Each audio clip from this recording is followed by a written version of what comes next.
Hey everyone, welcome to Sociastrology. Today we're going to take a look at the month of May 2025, which looks like one of the much more pleasant months that we've experienced so far this year. So we're going to go ahead and do an overview of May 2025. We will do a retrospective on April 2025, what it is that we were expecting to happen and how that wound up playing out, just to review the astrology. And then we will get deeper into the week by week, the lunations of May 2025. And then I will go ahead and run it through the signs to see how this energy is going to be impacting all of us on a personal level. So let's go ahead and dive into it. So, some broad strokes for this month. We are going to be much more active this month. We're starting to get a bit more excited about movements and causes and things like this. Even the changes in our own lives that we're making, starting to get a lot more excited about that. There's much less of a sense of this weird foreboding that we've had in March and April. And this is also then going to be feeding into a very active summer 2025 and summer of 2026. So I do expect more activism starting this month and then ramping up throughout the summer of this year. And I also expect, because we get into a ton of Mercury energy toward the end of the month, I expect a lot of interesting, strange revelations, information coming out, probably things that there's been some attempt at least to keep hidden. Very interesting communications for us in our own lives as well. We'll also have Pluto going retrograde very early in the month here. So this is when Pluto gets a little bit more powerful, but it can go then even a little bit more under the radar than it does usually. And so certainly that could contribute to some revelations, but honestly, it's probably going to be contributing more to things that are happening under the surface for sure. We'll hear little things, but we'll probably, once Pluto goes direct and once we then get a little bit more Mercury action going on, then probably things from this period of time will be coming out later as well. And of course, we cannot overlook the fact that Saturn is going to be entering Aries this month. A lot of the videos this month are going to be focused on that Saturn in Aries. We're going to be experiencing that for the most part until 2028. And what we had been expecting from March and April was a bit of a preview of some of the energy that we're going to be dealing with for a few years to come, because of the fact that those retrogrades of inner planets from Aries back to Pisces is kind of clearing the way, basically. It's clearing a path for Saturn and Neptune to begin to trace throughout the coming months and years. Additionally, then we had that final eclipse in Aries too. So we've been seeing little bits of this energy coming up for us, but we're really starting to get the real show now with Saturn then entering Aries. We will get a bit of a reprieve later in the year, going into next year a bit, but then certainly by February, we are full in it of 2026. So some of the things that we'll start to see, especially when that Saturn first ingresses into Aries, we'll get little bursts of what we'll see more of in the coming years, of course. And so things around brute leadership and hubris, I personally think we've been seeing a huge amount of weird cusp action going on, with Uranus already starting to show some of its Gemini qualities, which we will have Uranus move into Gemini in July of this year. I think we've already been seeing some of that since January 29th, when that Uranus went direct finally toward Gemini. I think we've already been seeing some of the Saturn in Aries action going on as it started to hit that cusp, which is to say, from a lot of leadership, quite a bit of hubris, quite a bit of this brute reaction, brute strength.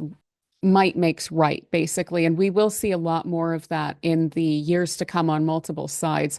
But on a personal level, seeing then a lot of intense impatience coming from us. So that's something that we will for sure want to keep in mind is that our timing and our pacing is going to be a really delicate kind of dance that we're going to have to do here between when to persist, when to try and make things happen quickly, when to give things time.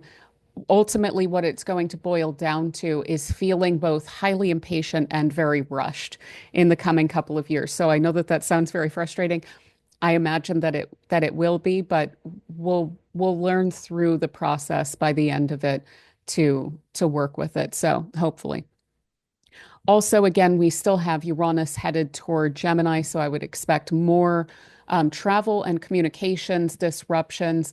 I would not be surprised if that blackout that we just saw had a little bit to do with the fact that we had just had a new moon, which was connected into the Pluto-Mars opposition, and it was in the same sign. It was at least co-present with Uranus, which is now headed toward Gemini. Now, market fluctuations as well. I would expect more of that. Supply chain disruptions. Again, this is why I'm saying I think we're seeing some cusp action because we're already seeing some of this, and it's just going to continue to ramp up. So this could also then get people riled up then about protectionism, which is one thing that Uranus and Gemini is not into. So things like tariffs, this is going to be a source of frustration, and it's something that Uranus and Gemini is really going to react against. Any sort of unnecessary barriers and things like that. Yeah, sure. Uranus is going to disrupt things here and there, but it's not going to support arbitrary, brute borders placed in the way of commerce. So I think we're also then going to see people and activism start to spring up around that tariff stuff and around any sort of warmongering, arbitrary borders and boundaries that we place between ourselves, because Uranus in Gemini is not going to be supportive of that at all. So I have here some of our major dates this month, and you'll notice that we have, okay, Venus conjunct Neptune. That should be pretty lovely on the surface of it, at least. On the 2nd, we'll have Pluto go retrograde. But then from there, we have a few things going on in the middle of the month. Mercury moving into Taurus. That's still pretty quiet. A full moon in Scorpio. These are going to be less explosive sorts of lunations than we've been dealing with for at least a couple of months now. Jupiter square the nodal axis. That should be some decent rewards playing out for action that we've already taken. Some payoff basically for some of that. We also then have the Sun conjunct Uranus, which is kind of exciting, and the Sun move into Gemini. But a huge amount of the action this month is going to be really in that second half, which is to say, the first half of this month is going to be weirdly quiet, especially compared to what we've been experiencing recently. I think we're starting to kind of get settled into what was happening for us around the eclipses and with all the retrogrades and things. Things are just kind of settling down basically for the first couple of weeks of the month. And then it gets super mercurial toward the end of the month. And then the pace is really, really picking up. We have at that point a lot of air and fire going on, whereas for ages now, we've been dealing with a really inordinate amount of water and earth. So it's going to be a very different energy, but we are getting eased into it the first couple weeks. So that is something that I am quite excited about. So let's go ahead and look at April then. Some of the stuff that we were expecting to happen and how it played out. And hopefully this can help us to continue to better um, our astrology, basically to better be able to work with the archetypes around predictions and so forth. So, of course, I was harping and harping and harping on the 4th of April being a major deal because we had the minor grand trine taking place on the 4th of April, going exact, of Mars trying to Saturn, and both of them then sextile to Uranus, which is to say, if we're looking at this in terms of midpoints, we had Uranus at the midpoint of Mars and Saturn, while everyone was in these flowing kinds of aspects to each other, which is not to say all good things. It is to say easy access, basically. And so the way that I was expecting for that to play out was something shocking and something slipping, and a structure basically coming apart a lot more easily than one would perhaps expect. And so it wasn't the 4th of April, it was the 5th of April was quote unquote Liberation Day in the US, where that speaking directly to Uranus at that Mars Saturn midpoint, where it is branded as a liberation, but it's actually a disaster, which is what I was really expecting to take place because we're dealing with the two malefics and Uranus really hitting on that very sensitive point between them. So a shocking disruption, a shocking basically disaster. But again, it was labeled with that Uranian label of Liberation Day. And so that was when we started to experience that major market crash due to the extremely higher tariffs. Also, with that Uranian energy hitting up both of the malefics, just the extremeness of that action and the kind of anger and grievance that was baked into that too, of acting like the world over which the United States has lorded for decades at this point is somehow undermining or screwing over the United States. Obviously, that's not the case, and it's pretty delusional. So that also speaking to that Saturn in Pisces and Mars in Cancer, seeing boogeymen that don't really exist. So, and also, blaming others for one's own issues. Now, we also then had the trade war with China starts to escalate around that period of time. Also, the USD, the US dollar, wound up wavering quite a bit in response to this.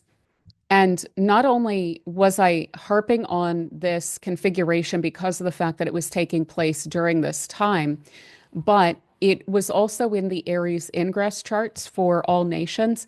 And for the US, it spoke directly to concerns around finance.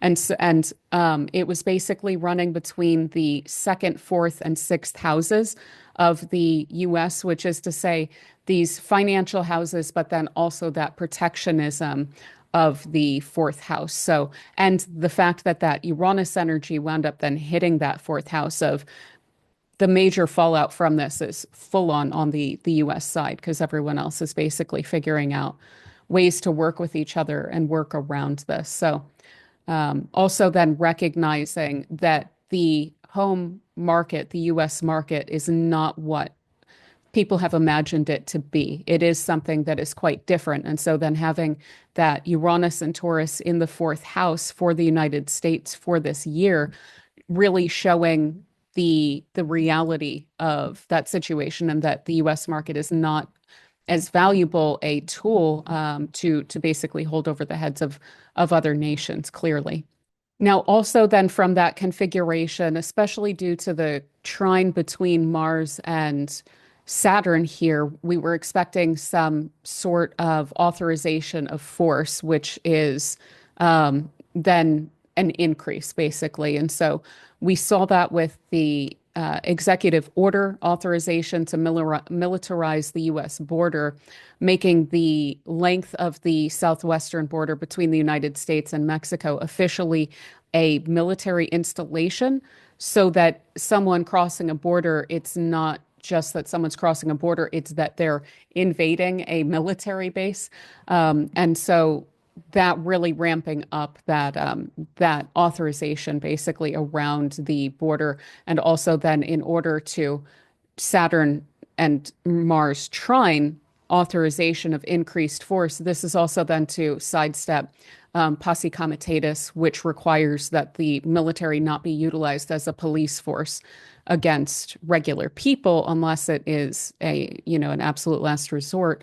And by setting the border up such that stepping foot on US soil from Mexico would lead you directly into a military base, you're then able to really sidestep that. It it would make sense to use the military as police if a base is getting invaded or, basically trampled upon, but clearly that's not what the border is. So we will probably see that then unfolding if the courts don't push back on that executive order, which they probably will because there's a lot of angles that they could do on that.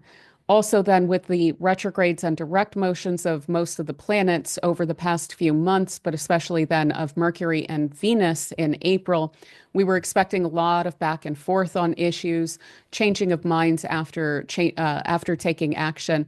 And so, of course, throughout this whole period of time that we've had those crazy directional shifts of so many of the planets, I mean, we had since the inauguration, we've had Uranus go direct, Jupiter go direct, we had Mars go direct, then we had Venus and Mercury go retrograde, and then both have gone direct just in the past few months. And so there's been so many directional shifts that we were really expecting a lot of things to not hold the way that they were playing out. And I do remember also speaking to, when it comes to April, to try not to grasp onto one version of a story that is coming out at a given period of time because it's likely that these things are going to be pulled away. I know for a lot of weeks there, it looked like, well, we're locked into this trade war with China. It seems like there's nothing that can be done about that. And now it does look like that's probably going to get rolled back as soon as the US can basically manage to put our tail between our legs and address the fact that that was clearly a bad decision, given how much we've upset China at this point. Yeah, we were expecting a lot of that back and forth. We are probably settling into some stories at this point now that we have a lot of stuff kind of holding for a little while. So we can kind of settle into stories right now, but I do know that right now we're in the middle of a 90-day waiting period. We're not exactly sure where that's going to go. And we also then have the whole renegotiation with China to come. So some things are a bit up in the air, but we'll probably see a lot of that start to get pulled back. We do have a couple planets going retrograde in July. We also then have that Pluto going retrograde here in the first week of April. So we will probably see some of that get pulled back basically in the coming time, especially since a lot of what we're looking at, especially with China, is these are little murmurs probably of the Saturn-Neptune conjunction that's going to take place in Aries. And we've been moving toward that while this stuff has been going on. They'll get pretty close to each other.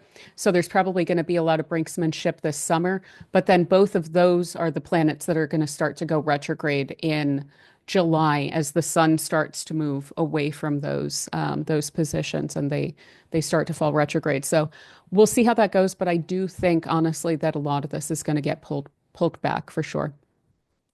But yeah, of course, we were expecting a lot of wavering, and we saw rollout, pullback, rollout, pullback, rollout, pullback when it comes to immigration, when it came to even just the broader sense of how these first few months have played out, where I think a lot of us felt pretty confident in December that things were going to just be a bit of a mess. And then there were a couple months where I think a lot of people got pretty freaked out. And even that now, we're starting to see people see the cracks and see that no, there isn't any sort of a 5D chess game that we're dealing with here. It really is just a mess. And so that's basically what we're going to be dealing with for the coming years is consistently just needing to clean up some messes. But there are no geniuses involved in this. So it is what it is.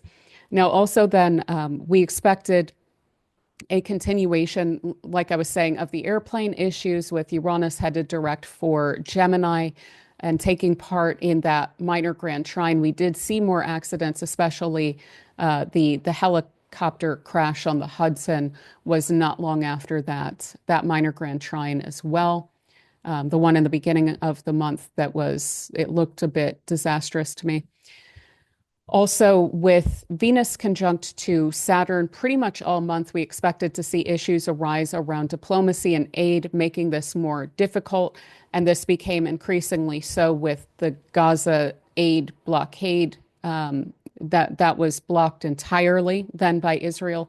And then that wound up culminating in Ben-Gvir meeting with some GOP members in the United States and then saying that the US administration was on board with ramping up that collective punishment by actively then attacking the food and aid stores that are in Gaza in order to do a much more intentional starvation policy against the population there. Also, then we found out that the World Food Program has officially run out of food in Gaza. We were also, however, expecting, and it's gonna sound like I'm doing three different things that say three different things, but they were all things that we expected to come out of interesting, similar kinds of placements that were going on. So we were also then expecting major moves and breakthroughs when it came to diplomacy as well, due then to the Venus sextile to Uranus, even while Venus was conjunct to Saturn. So yeah, problems, but also then some breakthroughs as well. We saw this with direct or indirect talks, depending on who you talk to, with Iran. And though, again, we need to keep in mind that in the Aries ingress for Iran over to Tehran, we saw Mars is within 2 minutes of the ascendant point. And so I wouldn't get too terribly excited about that. I don't know exactly what that Mars is doing there, but I do worry that it indicates some kind of an escalation for Iran. And of course, that would have something to do with the US and Israel. Yet, though, also, simultaneously, we expected some escalations too because of the Mars trine to the North Node sextile, then also to the South Node. And we saw then the escalations in Gaza and Ukraine and Yemen. So we expected all of those seemingly contradictory things, but we expected, of course, for them to play out in similar and different areas, which is how that wound up playing out. Around the middle of the month, we expected major challenges for leadership on a few fronts. This is about the moment when things started getting pulled back in the US. So we had the Sun conjunction to Chiron at the same time that we had the Sun and Chiron at the midpoint of Saturn and Uranus. And they were in a difficult configuration, with two minor aspects, semi-sextiles between them, while Saturn was sextile to Uranus. So all this was kind of playing into each other quite a bit, but it was hard on the Sun when in the middle of the month, the Sun came through that area where Chiron was for a while. We also then had that full moon in Libra, which appeared to me to be sick of a lot of BS. So the Sun was in Aries. We had which was ruled by Mars, and we had a pissy Mars, which was in Cancer, ruled by the Moon not being thrilled to have Mars in its house, but the Moon also then in Libra, which is the detriment of Mars. The Moon was having nothing to do with that Mars and the crap that it was seeing from the Sun, which was aligned with Mars. And there was clearly a lot of like snotty conflict energy would be playing out around that. But given the fact that it was a full moon and that ultimately was going to be calling a lot of shots in the situation, not to mention both of the lunations were ruled by Venus, which also in Pisces really wanted nothing to do with this. And that was dealing with Saturn, which is ultimately, authority there. It just looked to me like things were basically going to be coming apart for snotty Martian types, basically. And so that full moon in Libra really calling for cooler heads to prevail over the short-sighted conflicts and impulses, especially around leadership, given the fact that the full moon is obviously in opposition to the Sun. Under that influence, then, we saw the legitimacy and authority of the US administration called into question repeatedly So we saw also then the judgment of the administration called into question. And in that vein, we saw states and business owners sue the administration over extreme tariffs that were imposed due to the impact on importers. We also then saw Harvard defy government orders due to the administration exceeding their authority under Title VI. So you think you have that authority, but you don't, basically, was definitely a lot of what we were expecting there. We also then had many, many judges halting and calling back decisions made by the executive in the US. We also then saw Jerome Powell's statements around the economy start to make waves and then garner a lot of support for him, which was undermining the purported genius of the administration, but then also undermining the administration's attempts to undermine Jerome Powell himself. Also, we saw some of this playing out in South Korea too, where we had that the former president who tried to instate martial law also got his comeuppance around this time, around the middle of the month as well.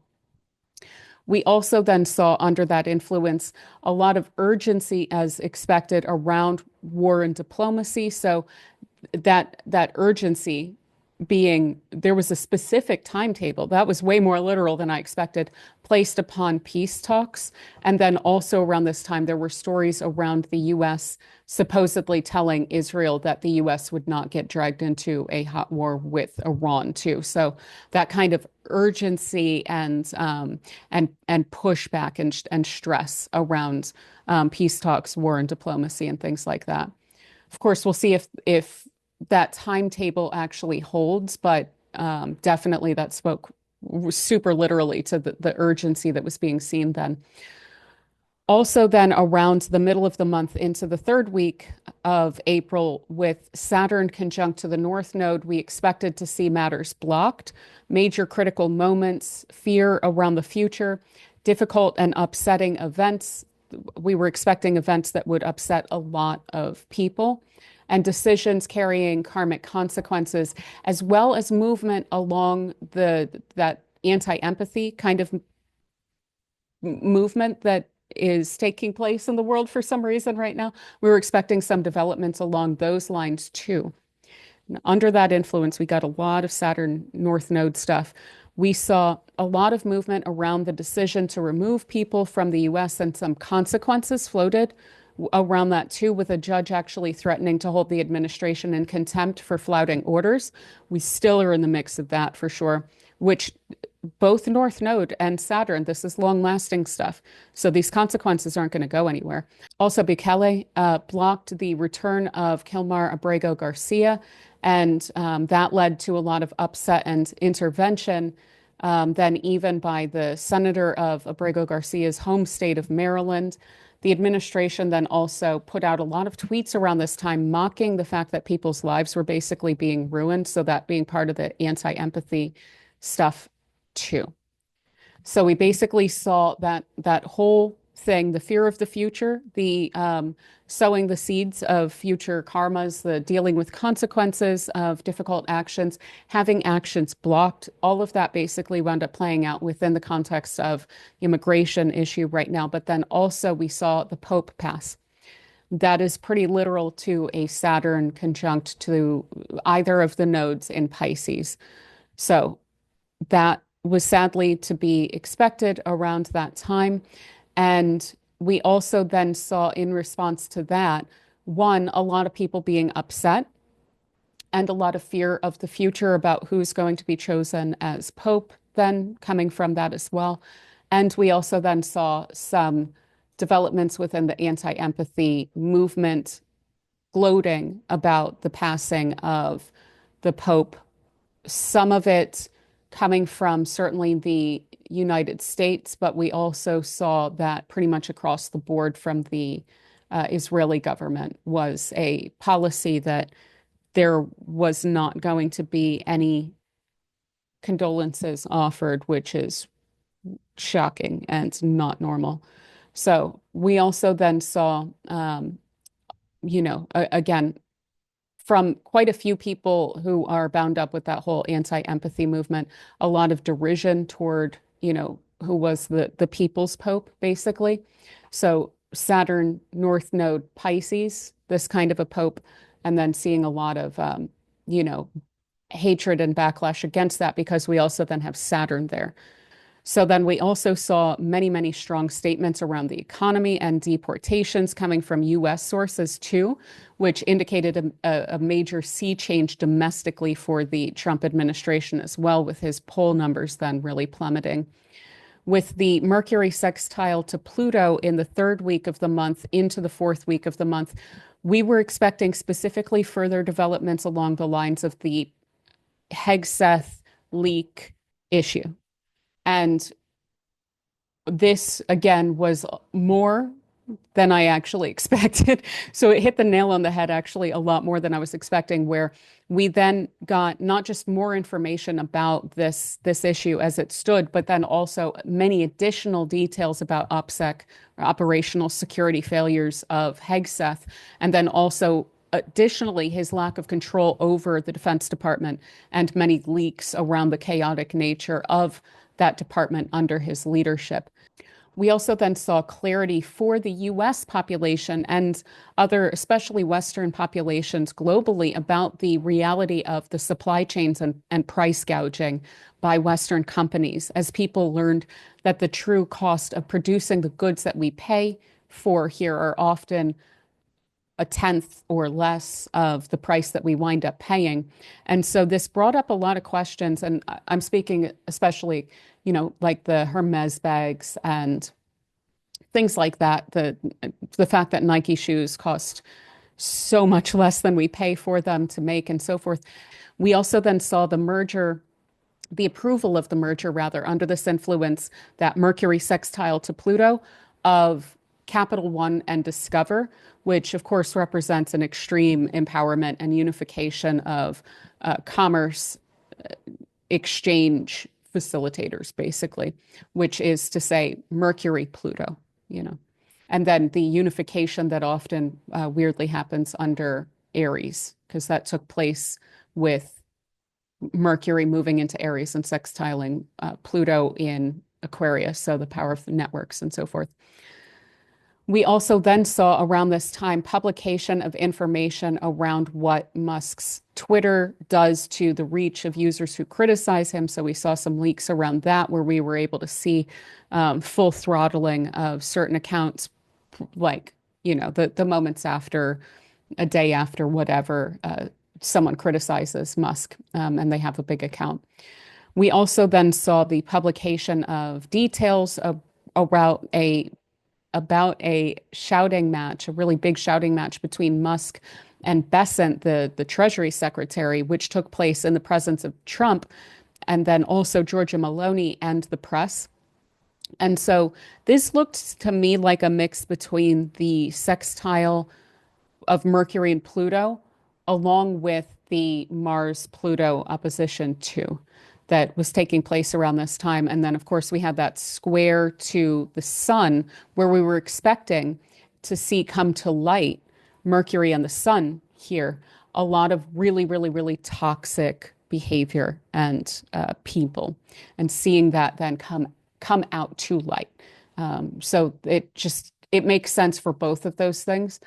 So from the middle to the end of the month, we were dealing pretty much home of Governor Josh Shapiro attacked with fire. But we also saw then an Austin area home explode in a really extreme fashion. And this was heard for miles, and it did some damage to houses around it. Last I checked, it wasn't exactly clear what was going on there because it didn't seem to be a gas issue. But as this then continued to develop, this opposition, it became more about attacks and explosions and things and less about home stuff, with it not being in Cancer anymore. So we saw then attacks on the FSU campus. We saw a school attack in Dallas. We saw burglars tunnel Pluto into a jewelry crime, also being Mars and Pluto, and certainly in opposition. So they tunneled Pluto into a jewelry store and steal $10 million worth of stuff from there. We also then saw a lot of eruptions and then abuse at a Marjorie Taylor Greene event, We also then saw the attempted hijacking of a small plane from Belize by a US veteran, a Mars type. And we had a car attack on a Filipino festival, Lupa Lupa, in Vancouver, and a lot of people passed there. There was also then, and I put it toward the end because I was keeping this list for a while. We saw then I was worried about fire for sure, but also like underground fire and explosions from underneath. And I know we saw something like that. I think I don't remember where that was. I feel like it was in the Northeast where there was this like weird gas explosion from under the ground that like affected a manhole. Unfortunately, no one was injured in that. But then we also saw escalating attacks in Ukraine. Without a doubt, there were some really extreme attacks on Yemen's oil port, Ras Isa, and then the killing of medics attempting to save innocent lives there. There was also the mass shooting in Kashmir, which has now led to escalations between Pakistan and India. There was also then the crazy explosion in a port of Iran, which call me any sort of a theorist you want, but the timing is weird and it looks weird to me. And usually, when a government tries to sweep under the rug something like that, it is a kind of an embarrassing, successful attack. So either they don't know exactly yet, or they're just kind of not wanting to talk about what actually was the cause of that. And so the fact that they're not kind of screaming from the rooftops about something kind of more so indicates to me that something is a bit awry there. And that was really, really crazy. That was an unbelievably massive explosion. Many dozens of people died. Over 1,000 were injured, from what I understand. Finally, then, under the new moon in Taurus at the end of the month, we expected more matters of the transformation of relationship dynamics. And now we are in a position where the US is basically needing to kind of crawl to China to correct the tariff issues.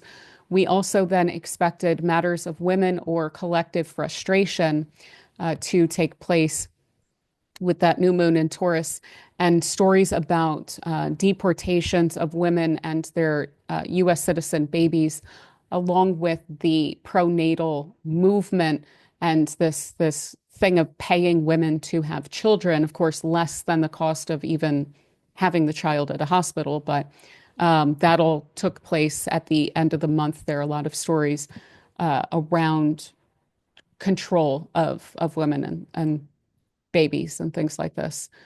So we also then had the European blackouts took place, and that's what I was getting at with that was, yes, we had the opposition between Mars and Pluto at a square to that new moon in Taurus, which was co-present with Uranus in Taurus. But then as the moon started to move toward that Uranus, then we had that crazy blackout. And of course, we'll probably hear more about what actually caused that coming up somewhat soon, but we don't have full explanation of that. So yeah, I think that that is most of the stories that I wanted to cover for April. So now we can go ahead and dive into May and look at what we have here. So early in the month, again, there's not going to be a whole lot going on the first week of May. I think running out to about the 3rd, the 1st through the 3rd, we have just Venus conjoined to Neptune, which is the first conjunction of Venus and Neptune that we're having for a century and a half. They've been taking place recently in Pisces. We had Venus conjoin Neptune a couple of times recently in Pisces when it was going direct and retrograde. This is our first in Aries. So this is going to speak more to individual values, matters of personal evaluation of situations. We could start to really then reevaluate some stories about ourselves. We're wrapping up a retrograde phase with this conjunction. And so it's going to be a little bit less straightforwardly just forward thinking. It will be, how do I need to change my perspective going forward about myself, my connections, and people based on what I've recently learned about certain situations because of that retrograde there. So we will, though, be prioritizing a lot of personal freedom under this influence. And this day will likely go pretty all right as long as we are focused on like staying in our own lane, doing our own thing. And if we're doing that, it should be really quite lovely. There's this new exciting vision for oneself that's building throughout the month. I love that this conjunction is taking place to Neptune from Venus, and then Venus is going to be in a trine configuration to Mars in Leo for most of the month too, which is really then putting into action and putting into place a lot of the visions and dreams that Neptune is really starting to work up now in Aries, but they're new for all of us. These visions of the future that we have, because we're dealing with one, all of us a completely different sign or house rather in our chart, but then collectively as well, this is a completely new sign. So we're dealing with a very new vision and a very much more forward looking one than the kind of foggy nostalgia that we've been stuck in, I think, for many, many years. So this is that first little burst of, hey, maybe things could get a little bit nicer, a little bit more lighthearted. Maybe things could get a little bit more satisfying than the holding pattern that we've been in for quite a while now. So yeah, the first few days should be quite lovely. So then in the second week, we're getting the Pluto retrograde that we're running right into after that conjunction of Venus and Neptune. So this is the first time that this retrograde is not headed back to Capricorn. So it should look even different than some of the Pluto retrogrades that we've been having for the past couple of years where they've started in Aquarius, but they've moved back into Capricorn. This is a different beast that we're dealing with now. Obviously, this is a different world and a different power structure that we're dealing with now. And so is probably going to pull back a lot of the power that that has conferred in recent months for about 6 months until we see that go direct again. So contacts with Pluto then, when we see them in the transits and stuff like this, it could lead to a little bit more of a vacuum than a conferment of power. So it will be a little bit less empowering, so to say. It's more likely to pull back some of what it has already conferred in the past half a year or so. Now, this Pluto is going to be our only retrograde planet, so we're still pretty much in the clear, like I said, until July. And then we have both Saturn and Neptune turning retrograde in Aries there. So then on the 5th of May, we have Mercury sextile to Jupiter. This should be really, really lovely. I love this. This is really having the ability to plan out a vision for oneself. Mercury has recently received some vision again from Neptune, and now it's sorting out how to actually do that with Jupiter there. So thoughts, concepts, and clear thinking is really, really well supported here. Conversations and exchanges should go over really well. Again, like being able to think clearly is really supported by this. Also, then intellectual and cognitive excitement, like fun ideas coming to mind, being really open to trying new things, getting excited about interesting media, interesting conversations, much more lively conversation going on around this time. So also then a lot of open-mindedness with this placement too, and then the embrace of new and innovative ideas. And we may see some of that play out in the world for sure. I expect an insane amount of information this month. This is going to be a really information heavy month, especially toward the end of the month. But it should feel pretty nice, especially around this second week of May, where we have the sextile of Jupiter and Mercury coming off of that Venus conjunction to Neptune. Venus will then sextile Pluto. It just kind of feels around this time like things are slotting into place. So we could then see with Venus sextile to Pluto developments that help to clarify dynamics or matters that we may want to change, especially with this whole retrograde thing. I'm sure all of us have become pretty clear about things that we want to change in our lives. And that sextile to Pluto should give us the wherewithal to see some of that through for sure.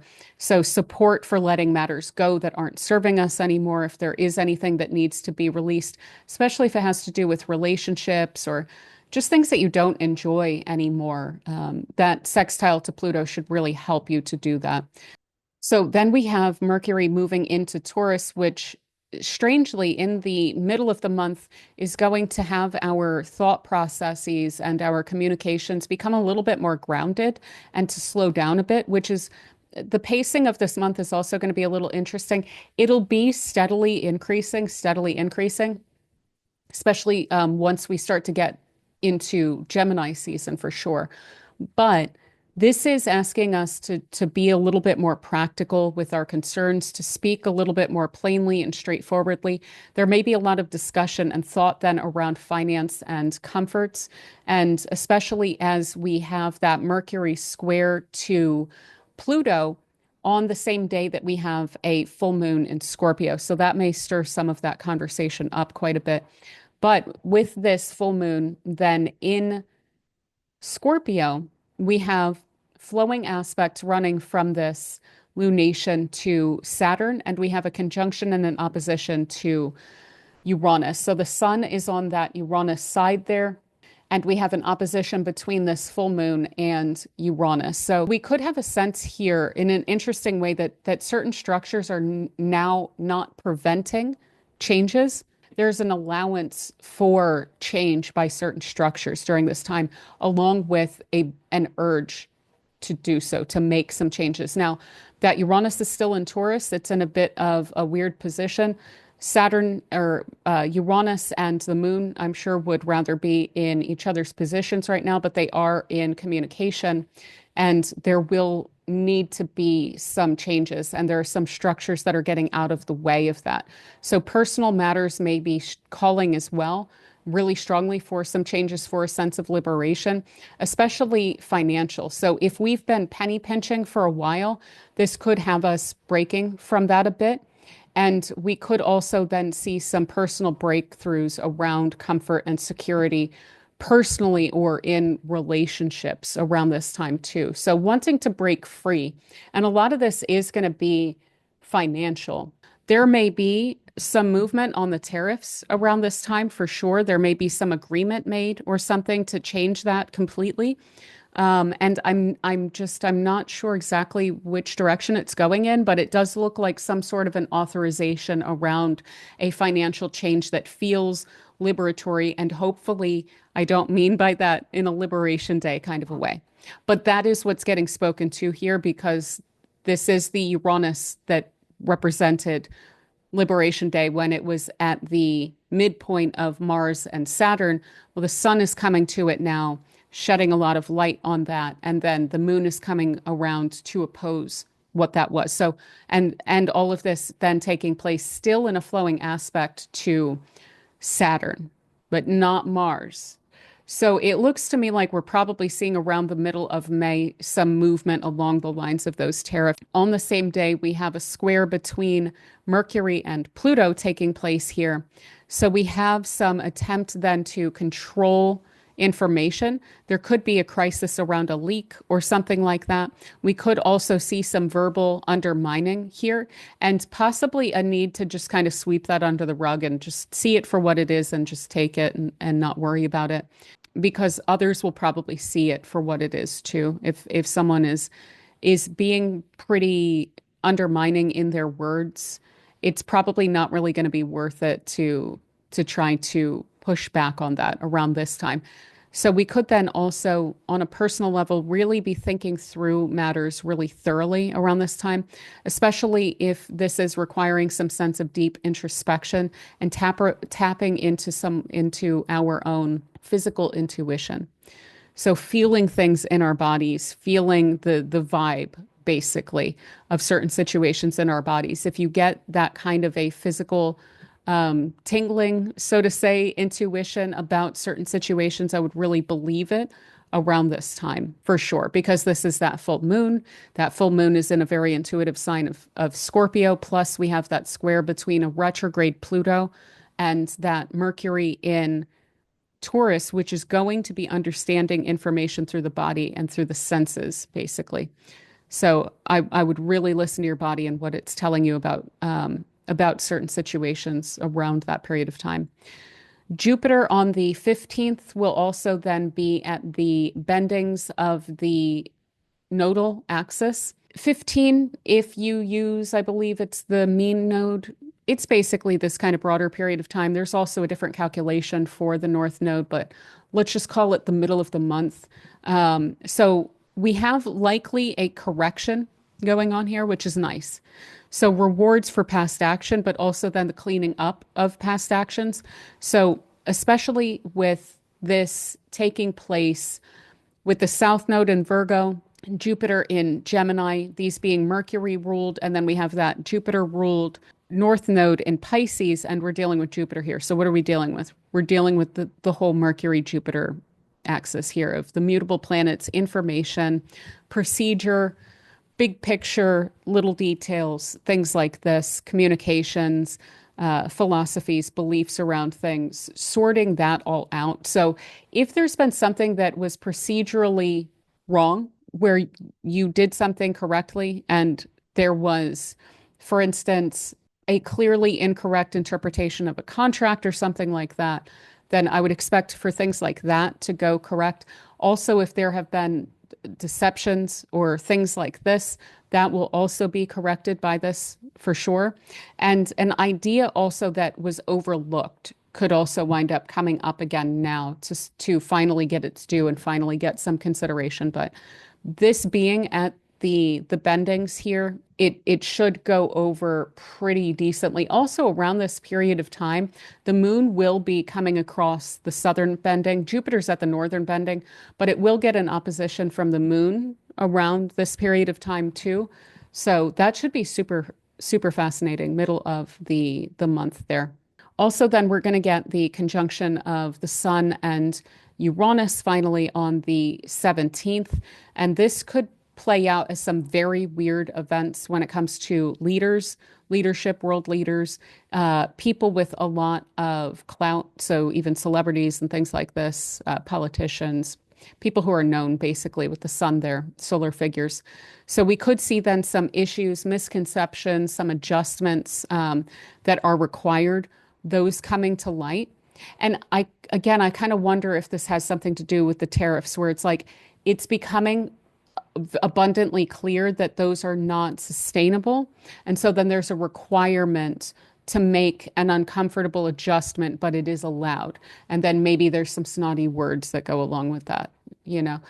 Something like that is kind of how it's coming across to me.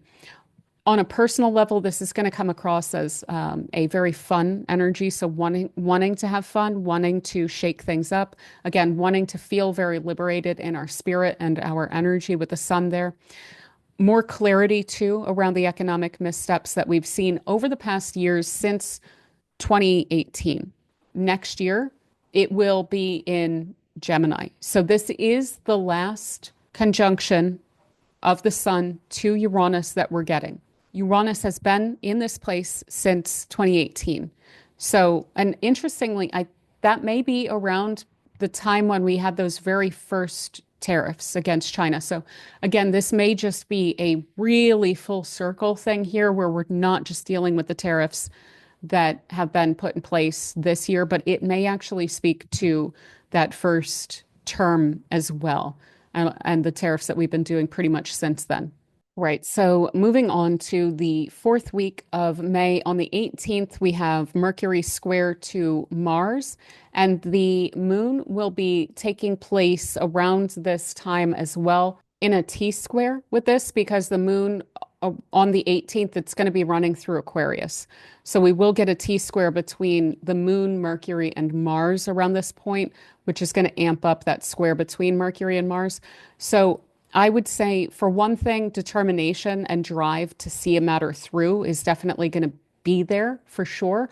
These are in fixed signs. However, stubbornness, strong words, pushing buttons of people intentionally, argumentation, try not to say things that you might regret. And I know it's easier said than done, especially with the moon taking place in a T square to that, because then we're getting some more emotion, not just ego, bound up with that. So if you can really try and hold your tongue. And then we also have on the 20th of May, we have the Sun sextile to Saturn while it has moved into Gemini. So it goes into, it sextiles Saturn right at the 29th degree of Pisces and Taurus, and then it goes into Gemini. So matters of authority, generally speaking, are super likely to arise around this time. And then it's going to move into Gemini, which is going to start increasing the pacing and increasing a lot of sociability, which we're going to see even more of toward the end of the month when Mercury finally moves into Gemini too. So I would say there's a lot of like fun and sun energy coming up around this time. It looks very lighthearted.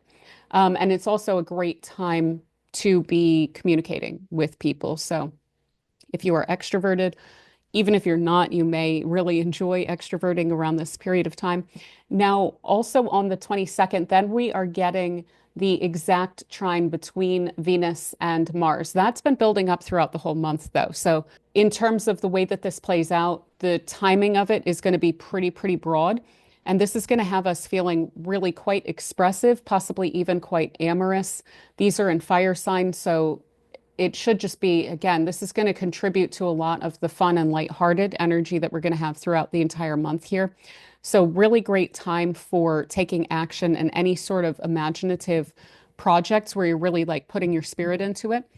Socializing as well with this, going out, having fun, all really supported, especially on this, like around this 20th through the 22nd and on a bit. But really throughout the whole month, we have far, like very notably, way more of that than we have had for months. So it's basically just probably going to be a bit of a vibe for the whole month, basically. Also, in the fourth week of May, we have noticed how we're starting to get busy here. I'm having to do multiple slides for a given week. So we have then the Sun sextile to Neptune. So bringing awareness to some specific solutions or avenues for those Neptunian visions that we're working up. This, again, this is a new Neptune. It's a new vision, basically, for us. It's a new narrative. It's a new story. It's basically a new world and a new global culture that we're dealing with here. And so we're getting to know it with that Sun sextile to that Neptune, bringing some awareness to those avenues of the Neptunian visions that are possible for us to connect with. Great day to connect with someone else or to connect with a goal or a dream, even connecting with others along those lines. So to socialize around certain goals, a great day for activism, things like that. So causes and so forth, bringing light to that, connecting well with other people along these lines. And basically, it's also just very optimistic. You know, we're getting more and more air and fire energy, which I, for one, am very excited about. The Sun will also be trine to Pluto then on the 24th of May. And that is also going to bring some matters to light, but more along the lines of things that have been kind of intentionally hidden, especially around technology or social/media matters. We could certainly, I'm expecting a lot of revelations from week 4, week 5 for sure of May, full on lots and lots of revelations, basically. Feeling also then supported in making some personal changes with that trine to Pluto, which is really nice to have that on the other side of the sextile that the Sun received from Neptune, where it's a lot of support for personal change and personal visions and lightening up one's energy. It's a lot of permission given for some lightheartedness. So I think it's going to be a really beautiful month. Also, the ability to change one's mind about certain things. So again, with that sextile to Neptune in Aries, we're connecting with new stories anyway, and some very influential words and stories playing out around this time too. So we may even have something that's pretty big, like redefined like in the media, basically, around this period of time too, which could be pretty fascinating. Also, then on the 24th, along with that Sun trine to Pluto, we're also getting Mercury conjoining Uranus, which is going to be pretty revelatory. Feeding into then the Sun trine to the Pluto, the significant words or stories could be again revelatory. So surprising news or communications. We could hear from people too that we haven't heard from for a while. That could be part of the, this is going to be the last Mercury conjunction to Uranus in Taurus too. So because it'll be April next year when we get Uranus moving into Gemini for the permanent. We will get Uranus going into Gemini in July. It will then retrograde back out, I want to say sometime around November or something. And then it's going to come back in again in April of 2026. And so by the time we're getting into Taurus season, even Uranus has already moved on. So these are our last conjunctions with the Uranus and Taurus. There could be then surprising communications from people you haven't heard from relevant to 2018 or something like this, like since then, or sometime in the interim, basically. Some sudden insights also quite likely, especially financial insights globally, things like this. Also artistic or creative breakthroughs as well. Sentimental breakthroughs, possibly communicating feelings in relationships that aren't usually communicated with certain people. I wouldn't be surprised about something like that too. Now, finally, in this last week of May, we're also going to have a couple slides for this one. We have then Saturn finally moving into Aries, and this is going to be pretty exciting, pretty explosive. It's going to kind of, I'm sure burst onto the scene here. Politically speaking, I'm full on expecting a lot of shipping wars, merchants, governments, regardless of what it is.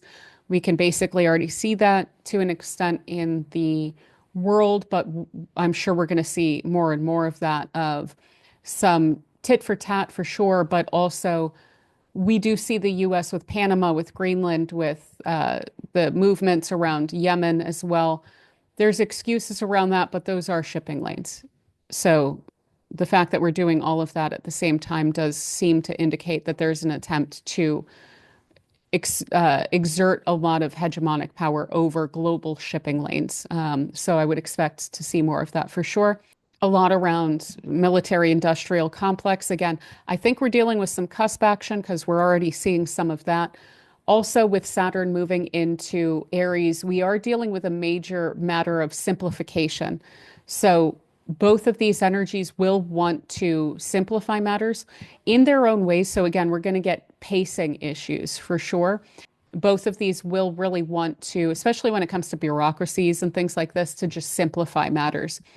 The crystallization also then of independence is something that we're going to feel on a personal level, really wanting to take full responsibility for ourselves, and for a lot of us, only ourselves. The focus and effort really put into that, then, that independence. Industry and labor matters are likely to really arise around this time. So, matters of wage labor and taxation really coming up. Probably seeing a lot of labor and union action with this. Efficiency issues, so again, simplification. So the rentier economic system that we've been dealing with the extreme financialization of the economy, that's not really going to fly much here.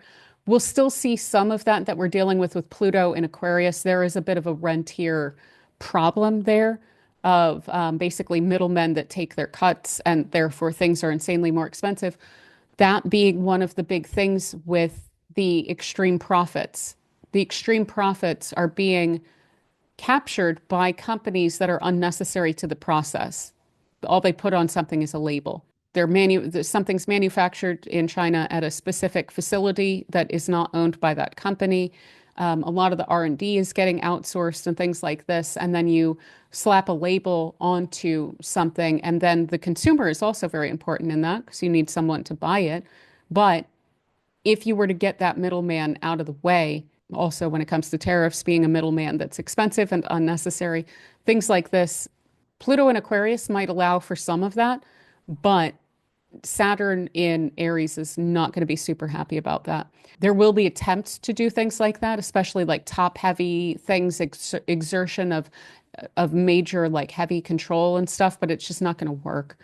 So also then matters of personal boundaries coming up for us in this period of time. Again, I expect this to burst onto the scene. So I am thinking certainly end of May into June, we're feeling this. We're definitely seeing that Saturn is now in Aries. Construction and fixing things is also going to be a major thing. So market and industry corrections. Also, I mentioned it before, but the whole like kind of like victimhood mentality is not going to go over well with Saturn in Aries. And of course, we see a lot of that coming from the halls of power recently. And I think that there's going to be a lot of laughter around those matters coming up here. So the claims of, for instance, the U.S. being victimized in certain situations, like that's obviously not the case. And I think there's going to be mostly laughter at those kinds of assertions in the coming years. The need also then for new systems, new leaders, new solutions with Saturn in this very like new, let's do things differently sign of Aries here. We may even see as an interesting result of the whole tariff thing, even if it's getting resolved around this point, we may see less consumerism coming up. Saturn, especially Saturn conjunct to Neptune, which is what we're also dealing with here, it wants things to be real. It wants to be dealing with something that's genuine. It wants to not be focused on these kind of glamorizing nonsense things that we tend to engage in the world, like hyper-consumerism and things like that. So I wouldn't be surprised if even if the tariff stuff gets sorted out, if there is a lasting, at least for a few years or so, attitude on the part of regular people of, do I really need that thing or do I not? And leaning a little bit more toward the not than has been done recently. Also, more clarity in action. There's a lot more clarity coming up here than we've been dealing with in a lot of ways, but also then these kind of ideological apparatuses of ours and these kind of cultural apparatuses of ours in our various societies and so forth. Those are also going to be faltering a lot in these years. For one thing, Saturn, which is that authority, is going to be having a hard time in Aries. It doesn't do great here. It's uncomfortable with the situation. It is, say, the established structure, the established power, established culture, and so forth, and it's in this new sign. So there's a demand for the new to those which would not maybe have so much to claim for themselves, if not for an outdated, entrenched kind of a structure of power, you know? So there's going to be a lot of demands for these outdated structures, these outdated leaders, and so forth to step aside. But then the conjunction to Neptune is really going to amplify this, where we're dealing with completely new stories, very new cultural situations, and so forth. So we're going to see a lot of movement along those lines, really amping up around the end of May and then continuing on for some years to come. Also, then on the 26th, we've got a lot of stuff going on. So we have Mercury finally moving into Gemini. This is super lovely. This is really the ability to think super, super clearly, much more clearly than all year so far. It is co-present in that sign with Jupiter. So Jupiter is going to be helping the heck out of that Mercury as it is. Plus, it loves to be in that sign. This is perfectly good and solid. When it comes to solutions and things like this should be really lovely, especially since we have also throughout the entire month, I meant to mention this, we have the building square between Jupiter and Saturn. That's not going to take place until Jupiter goes into Cancer when we get the actual square between those two. But they are still trying, they've been trying this whole year to sort out solutions. That's what they do. When they're in a square, they're like, okay, the structure and what's working and what the broader vision is, what it is that we're actually trying to accomplish here. There seems to be some things where we're not on the same page as we were when we were conjoined. So what's going on there? Let's sort that out, basically. It is interesting that we had the conjunction at 0 degrees of Aquarius back in December of 2020, and now we're going to get the opening square also in very early degrees. It's going to be 0 or 1 degree or so of Aries and Cancer that will get that square. So really, we are sorting out a lot of new since 2020, and now it's coming to a point where we're needing to solve for some of the complications that we've picked up along the way since 2020. Mercury being in Gemini while that square is getting closer and closer. Mercury and Jupiter also are going to go into Cancer together. So they'll both be making that square to Saturn and Neptune pretty much together. We're going to have a lot of breakthroughs and solutions and things like that, looking at things in totally interesting and new ways, really. But it all starts with this Mercury now going into Gemini. So clearing up then some communications, lots and lots of stories, lots of connections, lots of bridges being built with all of this. And again, especially when we come to and then move beyond that square between Jupiter and Saturn too. So, very, very busy as well, rushing thoughts, too much thought, like a lot of monkey mind stuff. If you yourself are Mercury ruled, it's probably going to get even worse, where it's just going to be so much to think about and communicate about. Watch for insomnia as much as you possibly can. Also, then on the 26th, since it has jumped in, it is now sextiling Saturn and Neptune in those first degrees of Aries there. So very straightforward plans and simplification, except that Neptune is involved. If we just had the sextile between Mercury and Saturn, this would be, let's get to the point. We can have some fun getting there. We can make some jokes on the way, but let's just cut straight through all of the nonsense. But Neptune is there. So it's interesting. There may be, with the trying to cut to the point here, which we will still be trying to do, we're going to run into some outdated beliefs. And what's interesting is we're probably going to wind up then cutting through some of that. Neptune's on board. It is in this kind of simplifying sign, but it doesn't do that naturally. And it's still trying to sort out, okay, what is it that I'm doing here? I'm in this completely different sign. And then Saturn's coming through, and they're both looking at each other's frames of reference and saying, hey, you do realize that there's a lot of nonsense here, right? So maybe we should strip some of that away. And then Mercury coming through and sextiling that and offering some ideas along those lines and saying, hey, well, let's be open. Let's just cut out some of the old outdated nonsense. Neptune may react to that a little bit. I would not be surprised if that is the case. Just because it is Neptune, it did just come out of Pisces. There's probably going to be a part of us that wants to hold on to nostalgia, and we're not really in that time anymore, though we do need to keep in mind that it is specifically these early degrees of Aries and Gemini where we're going to have these outer planets dip in, say, yeah, we don't need that nostalgia anymore. We're doing a whole new thing. It's going to be cool. And then go retrograde and start to get a bit nostalgic again in Pisces and Taurus. So we're not out of the woods yet, but this Mercury is definitely going to be offering some solutions to the problems that Saturn conjunct Neptune are trying to solve here, which is the fact that there are certain things that we believe that are simply not true, and we're going to need to give those up. And a lot of us are going to try and grasp onto the parts of those stories that we've collectively told ourselves for a while that benefit us personally, while trying to strip away what has not been beneficial to us personally.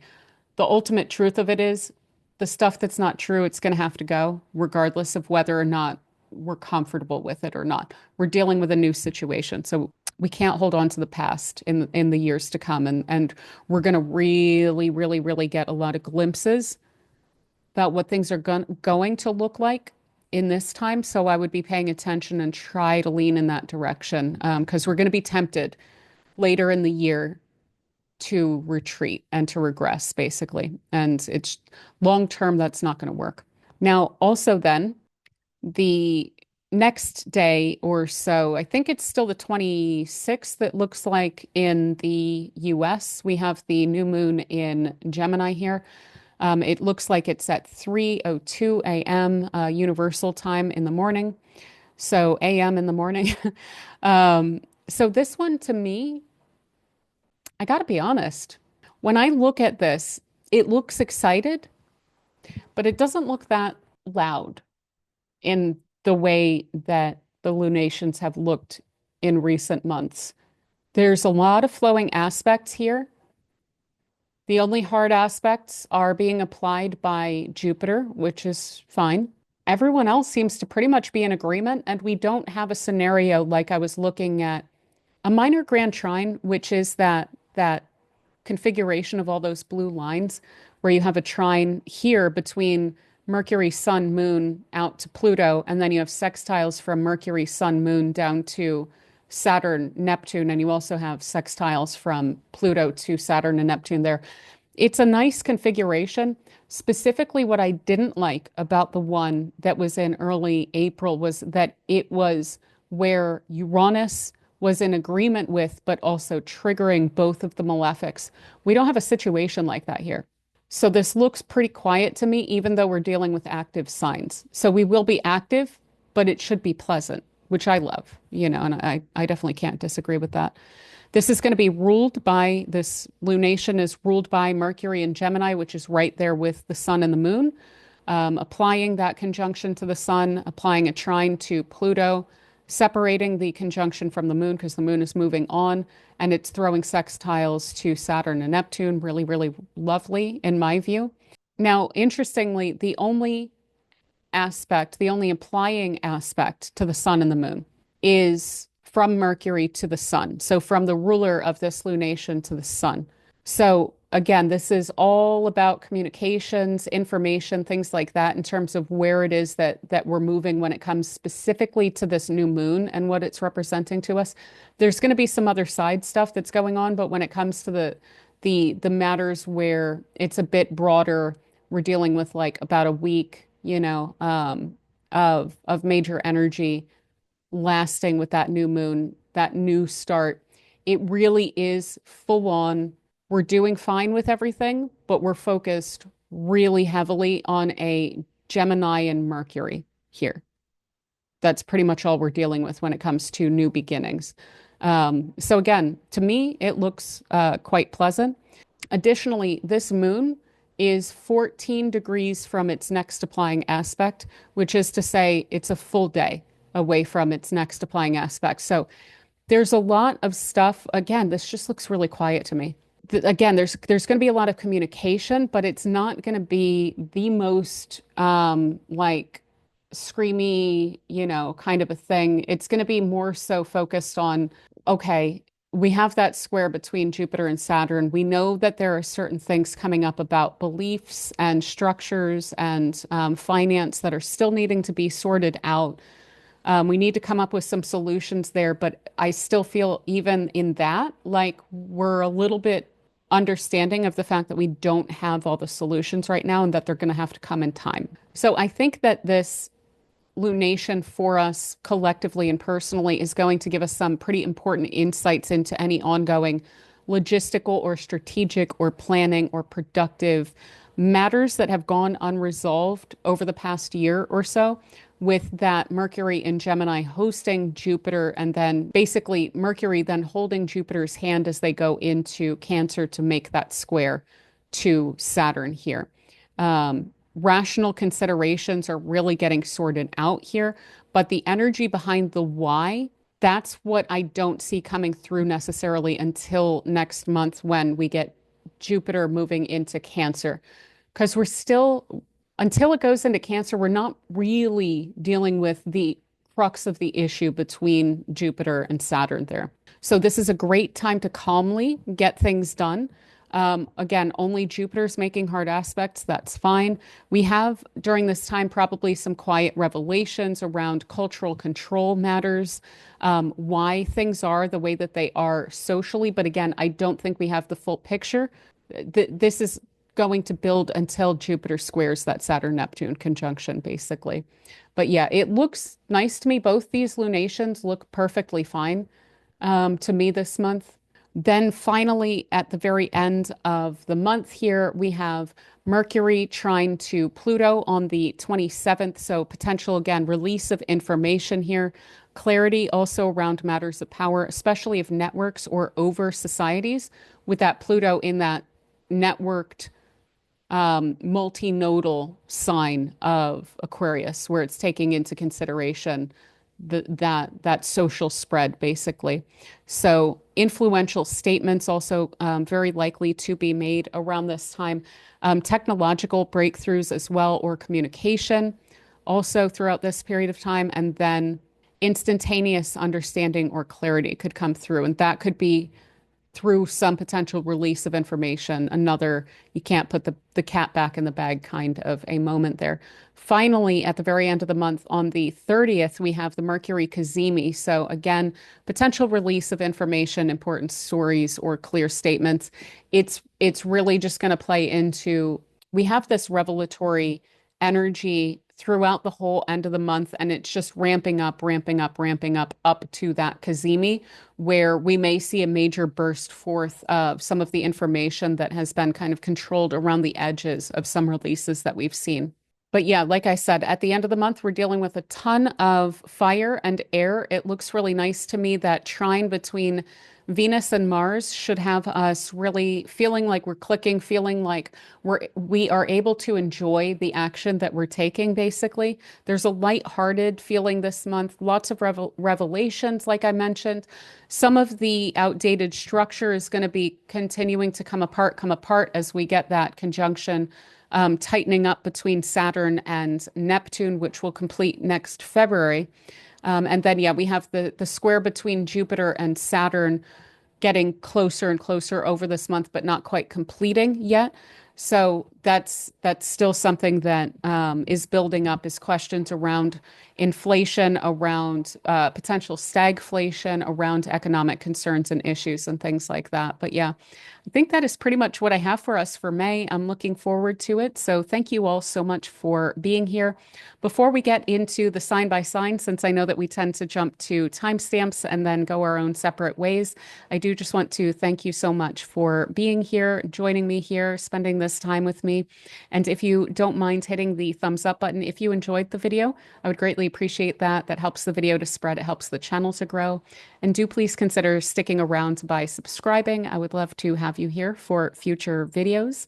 So finally, I do just want to thank deeply the members of the channel here. So Angel Niblock, Stacy Bergener, Michelle Howell, JJ, Deborah Keel Leavitt, Gary A., Startlingly True, Patrick McKenney, Jody Z., Anne Marie, C. Rezer, Peace Out, Maria Cyril Hyro, Rachel Windholtz, Lisa S., Aya, the Z-Man 1291, Long T Standing, the Nelson Cat Maya, Maggie, Connie DiMartino, Dolly Geese, I think is what I figured out, is how that's pronounced. And Mango JT, thank you so much. Much love to you all. And if you are interested in memberships, there's information in the description box below, as well as for personal readings and things like that. But yeah, without any further ado, let's go ahead and dive into the sign by sign reading here. All right, so for Aries rising, we have Venus is in your first house since like the last day, pretty much, of April. And so that should have you feeling quite charming, having you feel like people are approaching you pretty well, like you're coming across quite well. Things should be going pretty smoothly for you in terms of connections with people, wanting to feel quite appreciated and recognized and independent in those connections, and wanting to have very genuine connections with others. And that should be certainly very much available to you during that time. We also then, toward the end of the month, will have Saturn moving into your first house. So this is going to be a pretty different energy, the beginning of the month to the end of the month. With Saturn then moving into your first house, this is going to have you, for several years to come, much more serious about yourself, much more responsible, basically. taking that upon yourself quite a bit, much more serious in your demeanor and coming across as quite professional, possibly even a bit more calculating. And it could have you a bit insistent upon your way of doing things. And that I think is pretty okay. Making sure, of course, we don't want to burn bridges or whatnot, unless they're, unless we do.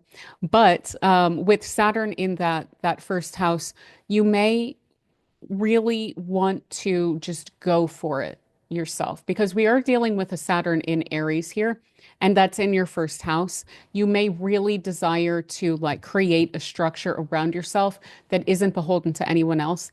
That I would say there's some energy here for you around that. So I wouldn't be too terribly shy. Maybe watch for some toes that you might step on around that. And again, this is for some years to come, but it's what the energy is kind of calling for. So I wouldn't be too shy about that.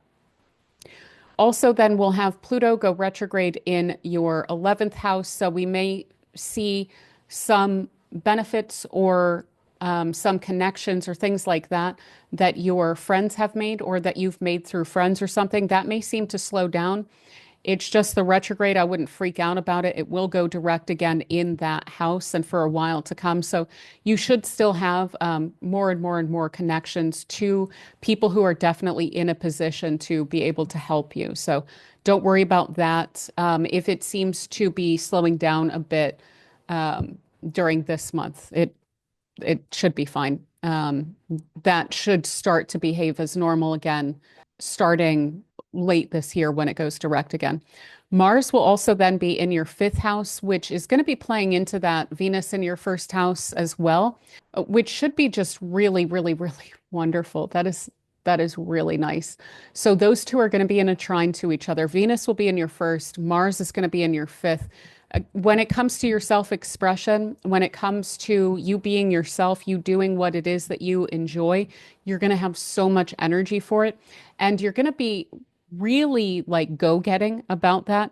Still, you probably won't be rubbing people the wrong way. So you should be able to go after what it is you want, do what it is that you enjoy doing without people being weirdly reactive around that because of the fact that you have Venus in your first house there and you're basically wearing that authority over self, that authenticity in yourself, that really, really strong and fiery spirit. You should be wearing that really well. Basically, you should be pulling that off quite well.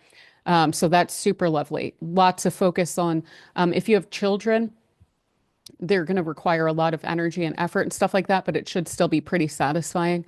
And yeah, when it comes to romantic connections, those should also have you feeling quite good about yourself. Hobbies, interests, I would definitely recommend putting the energy that you feel driven to put into that, to do that for sure. You will have the full moon in Scorpio in your eighth house, so that could be bringing up some matters of debt or finances or things like that. You may have a little bit of fear around that come up. I would try not to take that too terribly seriously. However, I would also consider maybe putting off some signing of contracts for a little while, just because we're not fully in our in like a clear mind when we are in a state of fear. So we could be one signing on to something. So okay, let's take an example. You may feel like I really want a new car. And obviously, I'm going to have to take out a loan for that. So you may be fearful and be like, I need to get that car now because of tariffs, or something like that. And so I need to make sure that I'm not cutting myself short.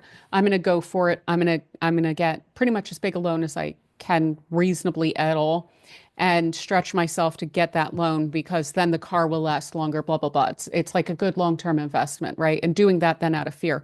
Or I need a car, but I'm worried about where the economic system situation is right now. And so I'm going to try and get the cheapest possible thing that I could get because I want to spend as little as possible and keep my payments as low as possible. Either one of those might be wrong, and so acting then out of fear rather than and I know that we don't have complete information right now. And so that's why I'm saying, like, if you can put that off for a little while, I would basically recommend doing that.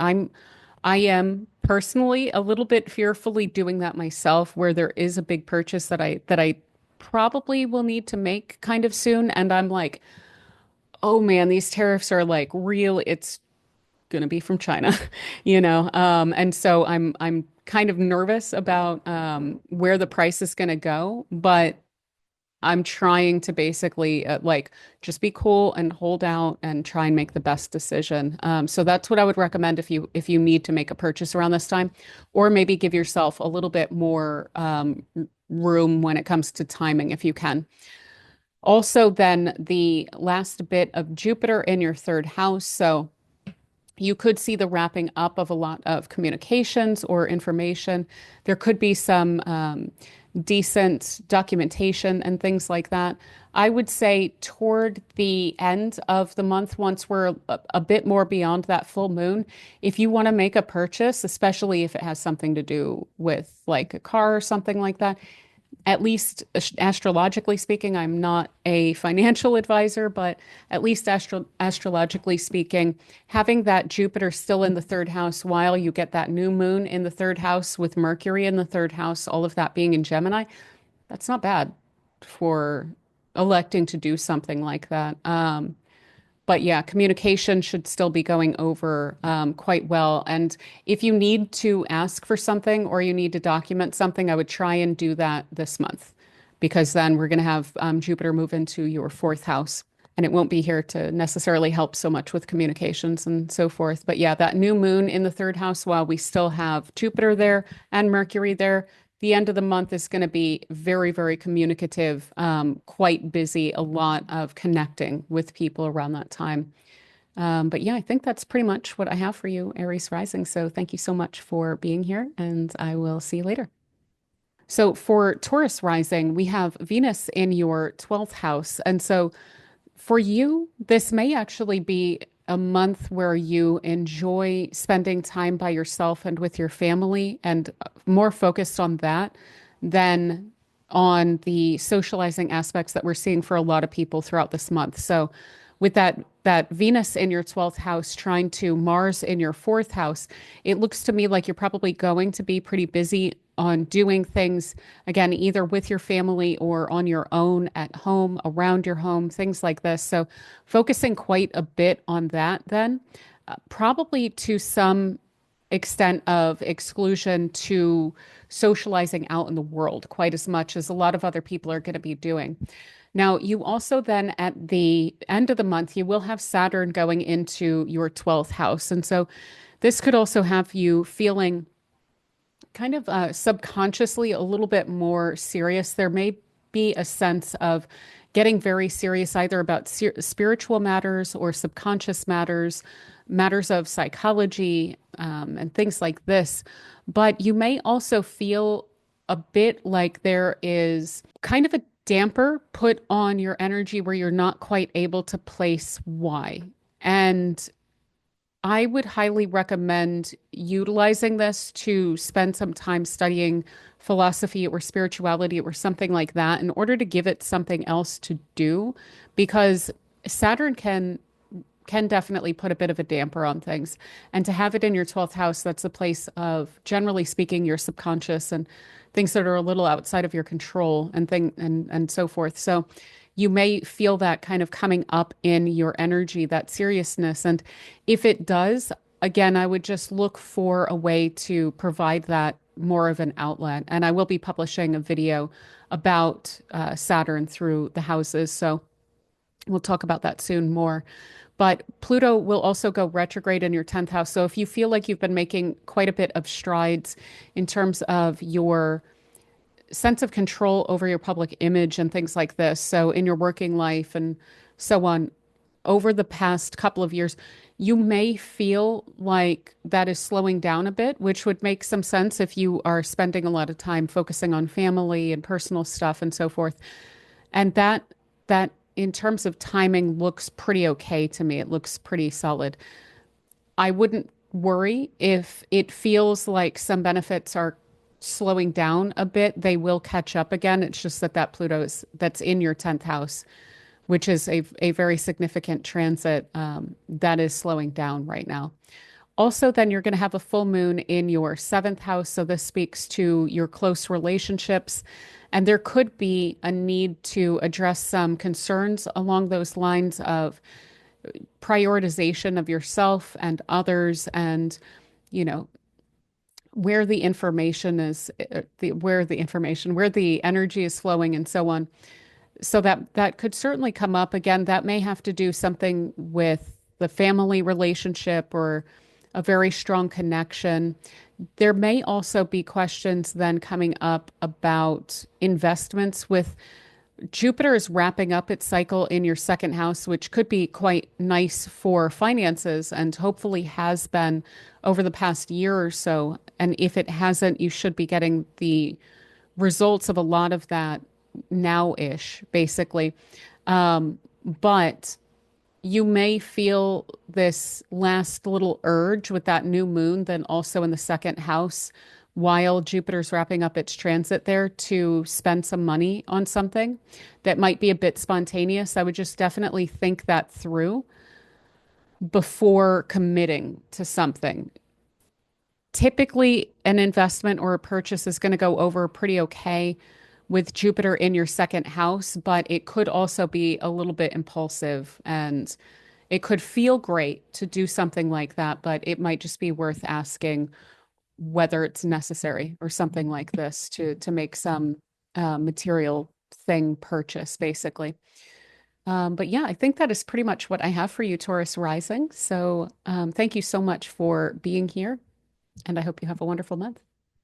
All right, so for Gemini rising, we have Venus in your 11th house throughout this month. So social connections and connections, especially with benefactors, should be going over quite well. You should feel quite social this month, especially since that Venus in the 11th house is in a trine to Mars in your third house. So when it comes to connecting with people day to day, connecting with those around you, your friends, neighbors, getting out there, basically exploring your neighborhood and beyond, that should be going over quite well. And you should have a lot of energy for that and a lot of desire to do that. You can also get some pretty solid benefits from people if you need to ask for any favors from friends or whatnot. Venus in the 11th house should help quite a bit with that. Toward the end of the month, you will have Saturn move into that house, and that's going to be an ongoing transit that we're going to go into more in depth in a video shortly. However, that one is going to have you a little bit more serious about your social connections, a bit more focused on what it is that they need, how it is that they're benefiting you. If there are any superfluous connections that you have, this is going to call those into questions pretty strongly, especially with the Saturn Neptune conjunction there. But you should be carrying your authority with other people much more so than usual with Saturn moving into that house. And again, taking those beneficial connections much more seriously in that time and probably putting a lot more energy and effort into those. You'll also then have a full moon in your sixth house. So you may be wrapping up or in the middle of the month needing to focus quite a bit on completing some tasks, or you may feel a kind of frustration or like feeling like a specific type of routine that you've carried has basically run its course and that you're needing to change that up pretty much with that full moon in your sixth house. So yeah, you should be basically able to wrap up some tasks, some duties, some activities if they've been something that you've been trying to work out, especially for about a month or so by that point. You're also going to have the last bit of Jupiter in your first house, as well as a new moon in your first house. And so this is going to be bringing a lot of attention and, again, energy to you. It's going to be a pretty busy month for you, especially as we're moving into Gemini season, of course. But you should be feeling like Jupiter has given you quite a bit of a boon to yourself, to your self-confidence, to your sense of self, to your image and so forth, and having you a lot more comfortable with that than maybe you were about a year ago or so. That moon, that new moon is going to come through and offer another bit of a spark to that. So really light a fire under you to carry forth with that basically and to focus up on that, what it is that you are trying to create for yourself in your life and how you want to show up and what you are comfortable with and things like this. But if there is any sort of matter that you're trying to get to go in your favor, so if there's a project that you're wanting to get off the ground or something like this, it would be wise to try to do that this month, or at least to start on it this month, while that Jupiter is still in your first house, because it's likely to go over quite well with Jupiter in your first house. So yeah, I think that is pretty much what I have for you, Gemini rising. So thank you so much for being here, and I hope you have an absolutely beautiful month. All right, so for Cancer rising, we have Venus in your 10th house this month, which should be quite beneficial to your public image. So coming across quite well, being quite charming and charismatic when it comes to your working life, your occupation, what it is that you're known for out in the world, and being able to then reap some benefits from that. This should also really soften the edge of having Mars in your second house.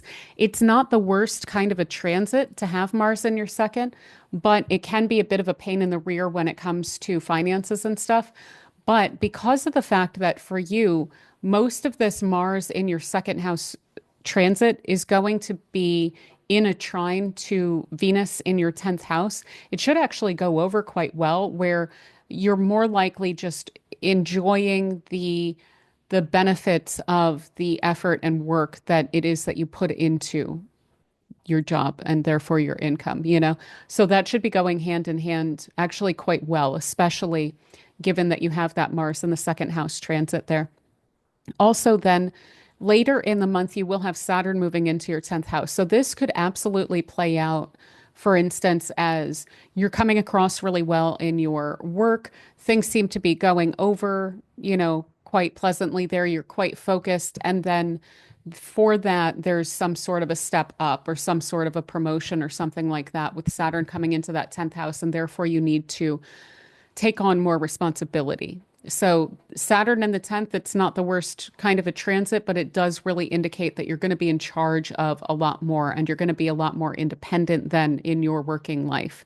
So that is something really to keep in mind there. Also, then Pluto will be turning retrograde in the eighth house. So if you have any secrets, or especially when it comes to psychological concerns about your connections with others or trust issues along those lines, things like that, those could seem to, for one thing, be able to be hidden for sure.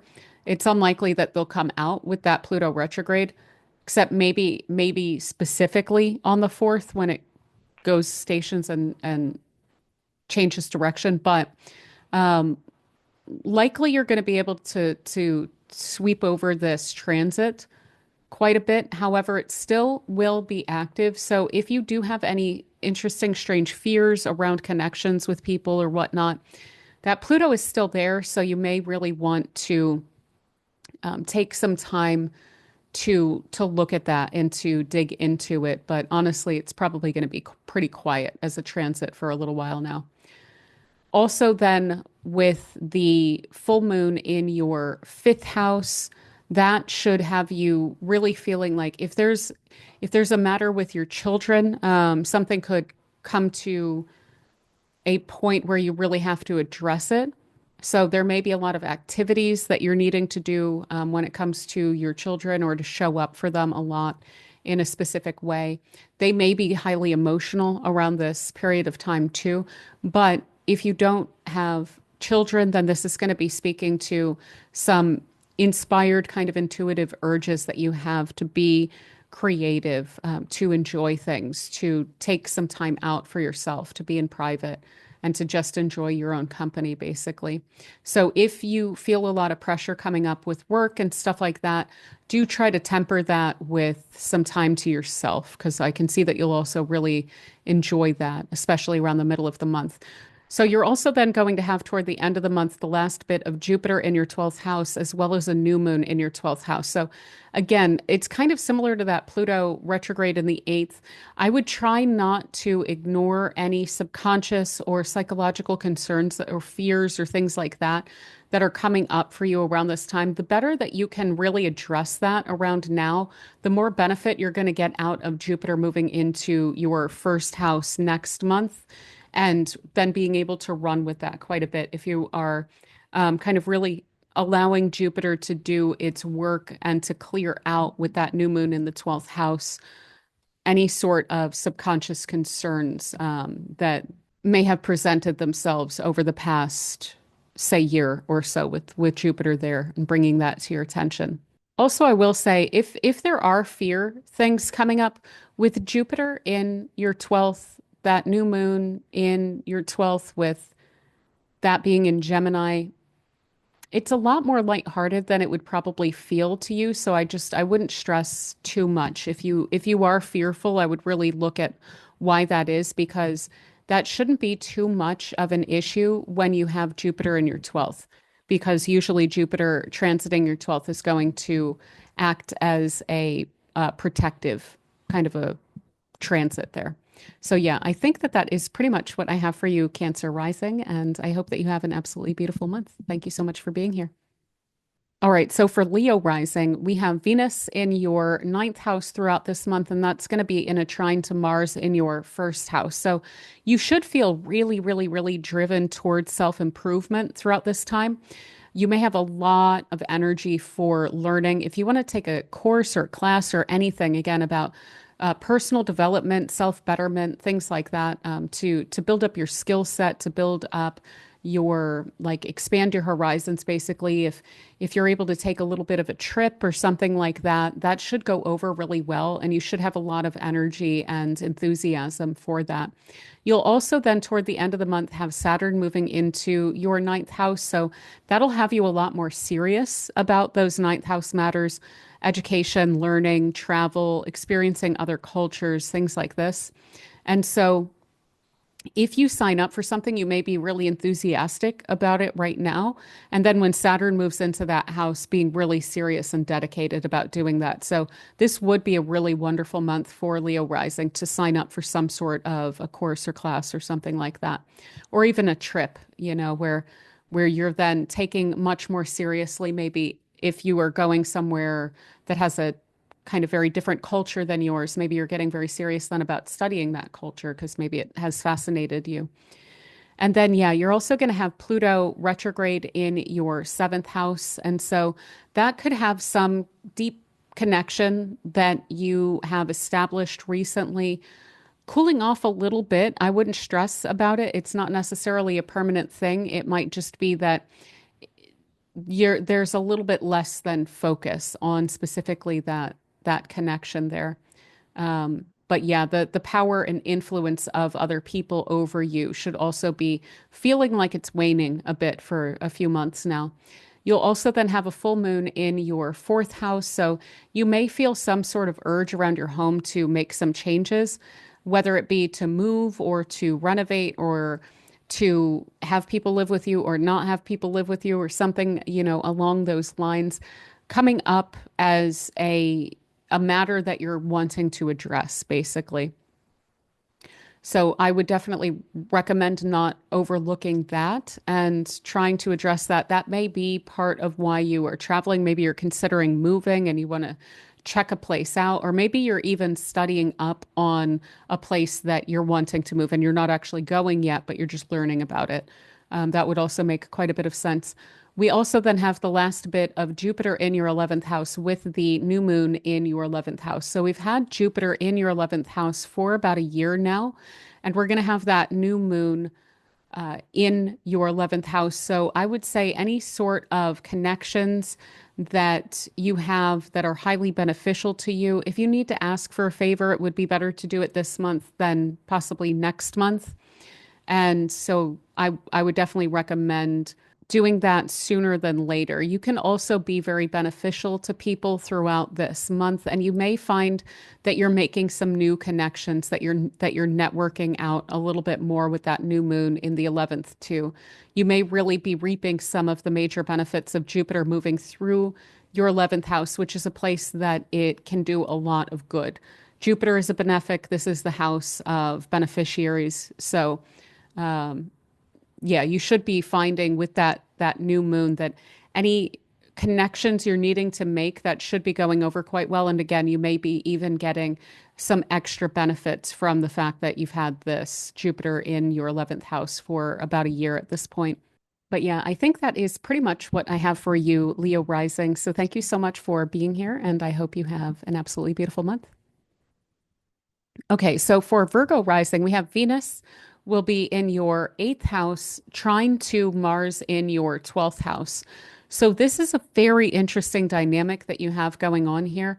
This could certainly stir up some fears, so I would watch out for that. If things like that seem to be coming up, I would just recognize you have a transit that could be drawing some of that up, and you may be a little bit too inclined to believe some of those fears with this influence. So try your best to sidestep that if it does come up. However, this could also have you really enjoying spending time alone, really enjoying connecting spiritually, really getting into like your spiritual connection. This could have you getting more into divination or things along those lines, astrology, any sort of spiritual practice, yoga, meditation. This would be really wonderful for meditation.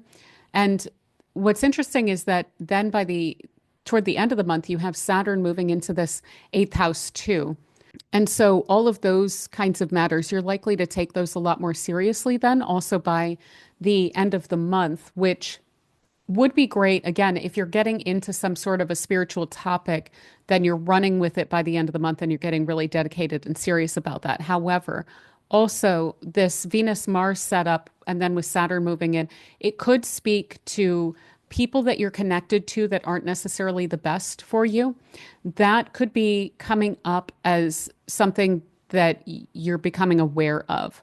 And then Saturn coming through here could have you getting really serious about addressing perhaps some matters, some issues in connections with other people, especially around vulnerability or trust or manipulation and things like that. So it should be bringing that really to your attention in order to address those things. Also, Pluto retrograde in the sixth house.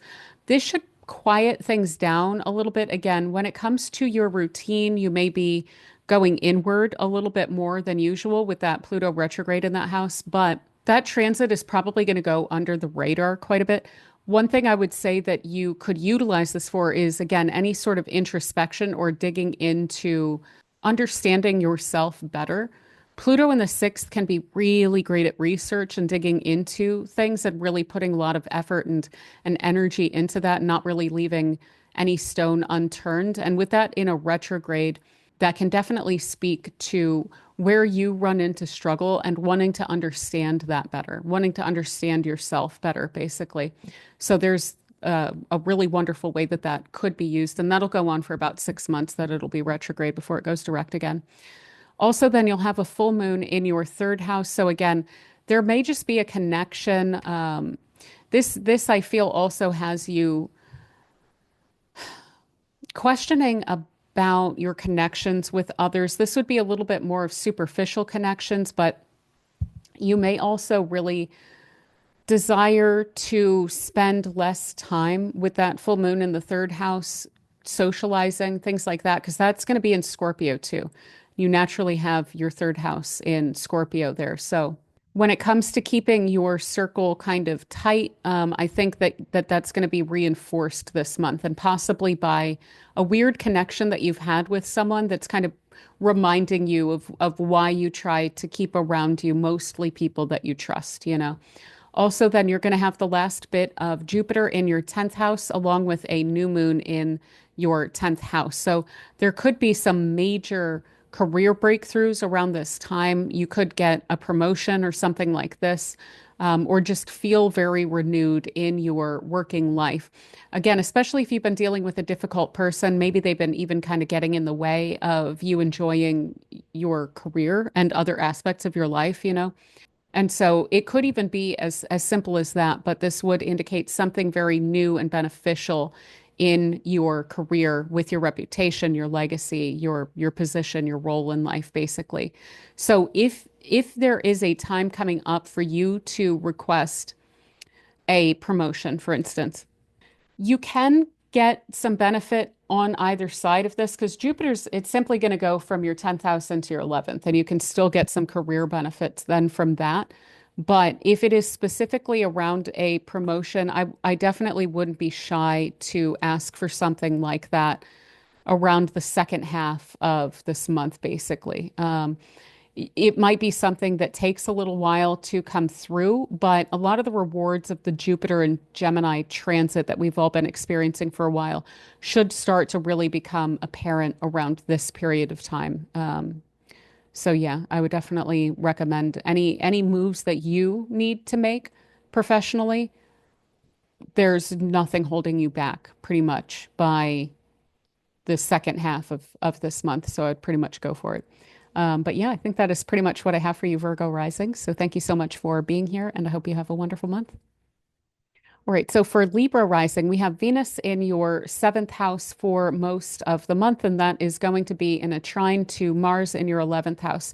So this is a really excellent time for you to socialize, even more so than we were seeing in the collective. You could have a really wonderful connection developing around this time. You're going to want to spend a lot of time with other people, and have a lot of energy for like going out and possibly even exploring. But for you, it's going to be mostly driven by that socializing, by connecting with other people. Just a huge amount of enthusiasm for that in this month, and possibly some pretty excellent benefits from that as well. You will, toward the end of the month, have Saturn moving into your seventh house. So, for instance, if you meet someone, a new romantic partner this month, it could become something that is quite serious and quite long lasting with Saturn then moving into that house where you're taking then those connections and those relationships very seriously. But yeah, very, very, very social month for you. Pluto is going to be going retrograde in your fifth house. And so if you've been making a lot of strides creatively, you may feel a little bit more pulled inward rather than outwardly expressive around that for a few months here. So I wouldn't stress about that if that's the case. I would try to tell yourself basically you're working up the muse again, you know. You're building up those visions, you're building up that excitement and that enthusiasm again, rather than stressing about it. It's just going to be, this area is going to be a little bit more quiet than it has been recently. Your fifth house of creativity and so forth. Also, then you'll have a full moon in your second house of finances, finances, resources, income, things like that. So you could find that you're needing to make a big purchase around this time. You may be even a little bit nervous about it or emotional about it. If that's the case, if you can put it off a little bit, it might be worthwhile just to get rid of some of the concern or fear around it. You'll probably feel that less at a point about a week beyond the middle, like by the third or fourth week, basically, of the month there. You may also really be feeling with these social connections a sense of a welling of security in yourself and self-esteem and things like this. And that could also, like even social connections themselves, we're social species, you know, so having those social connections can make us feel more secure in ourselves even. So that may be something you're also kind of feeling on a personal emotional level in the middle of the month. Also, then you have the last bit of Jupiter in your ninth house throughout this month, and a new moon in the ninth house. So you may be taking on a new course of study that's exciting, that's pretty awesome here. And you may also then be reaping some rewards of study that you have done in the past. You may have a real wanderlust and a desire to travel or experience something else, to expand your horizons, to improve and basically expand upon yourself and your mind. throughout this time. So any sort of like books or courses or things like that that catch your attention, if you are desiring and able to take a trip or even book a trip, it's great to have Jupiter in your ninth house when you're booking a trip, even if you're taking the trip later. I would definitely recommend doing a lot of those things because that should be quite a lovely energy there. But yeah, I think that that is pretty much what I have for you, Libra rising, for this month. I will soon be talking more about that Saturn transit for you in a standalone video. So do keep your eyes peeled for that. And I hope you have an absolutely beautiful month. And thank you so much for being here.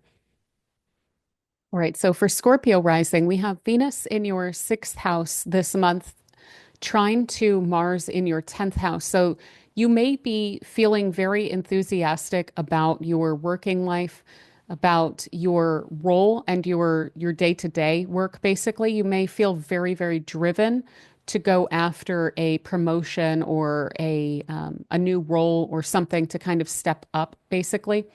And I would definitely recommend that with this energy. It's likely to flow pretty nicely. But aside from the, say, striving or the ambition that is definitely bound up in this transit of the trine between the two, that Venus in your sixth house is going to have you then enjoying your routine, enjoying your working life quite a bit more.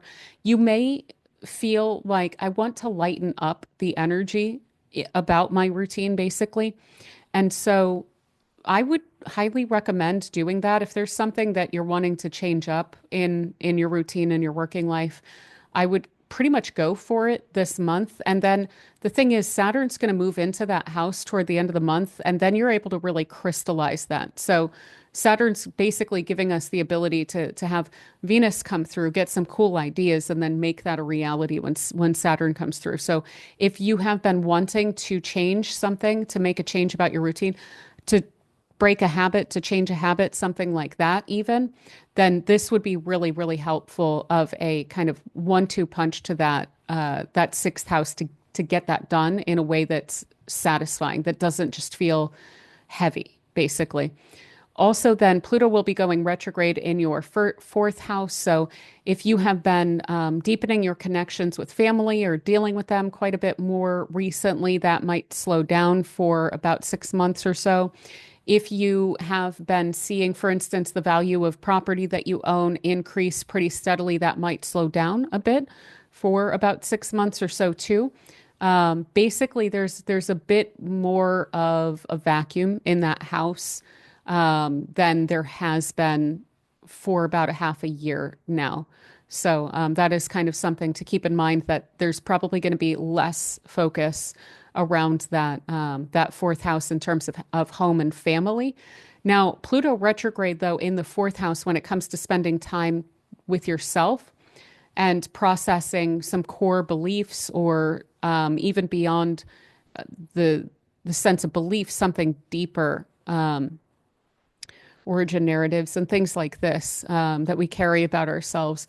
Pluto in retrograde can have you really digging deep into those and possibly unearthing some unnecessary stuff, you know. So I wouldn't be shy to really introspect a lot with a Pluto retrograde in your fourth house there, especially when it comes to, when I say core, I mean going all the way back, like to your childhood and things like that.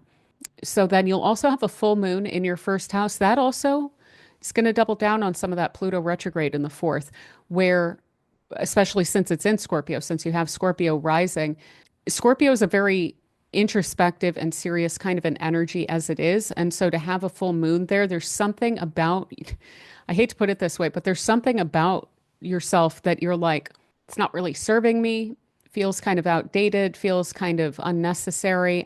I don't really like this. I'm not really enjoying this. It doesn't really seem to be serving a purpose. And so peeling that back. I really think that around the middle of the month, there's going to be a sense of something like that coming up. And that is super healthy. I think in a way that Scorpio rising would be fully tapped into and understand. Now, you're also then having the last bit of Jupiter in your eighth house and a new moon in your eighth house. That's also going to help to all of this. Pluto, that full moon, and the eighth house stuff all going on. That's awesome. That's even feeding into changing some habits, changing some routines that's going on in your sixth house. So this looks productive as all heck, but it's very personal. Um, so a lot of the rewards of like psychological work that you've done, work on trust issues, work around vulnerability and dependencies with other people and things like that, that you've been doing over the past year or so that Jupiter's been kind of encouraging you to do and has been making it safe for you to do a little bit more comfortably. You should be seeing some of the rewards of that. And that new moon, then in the eighth house, after a full moon in your first house, that is really clearing up any sort of, again, parts of yourself that are dependent upon others or their expectations of you, things like this.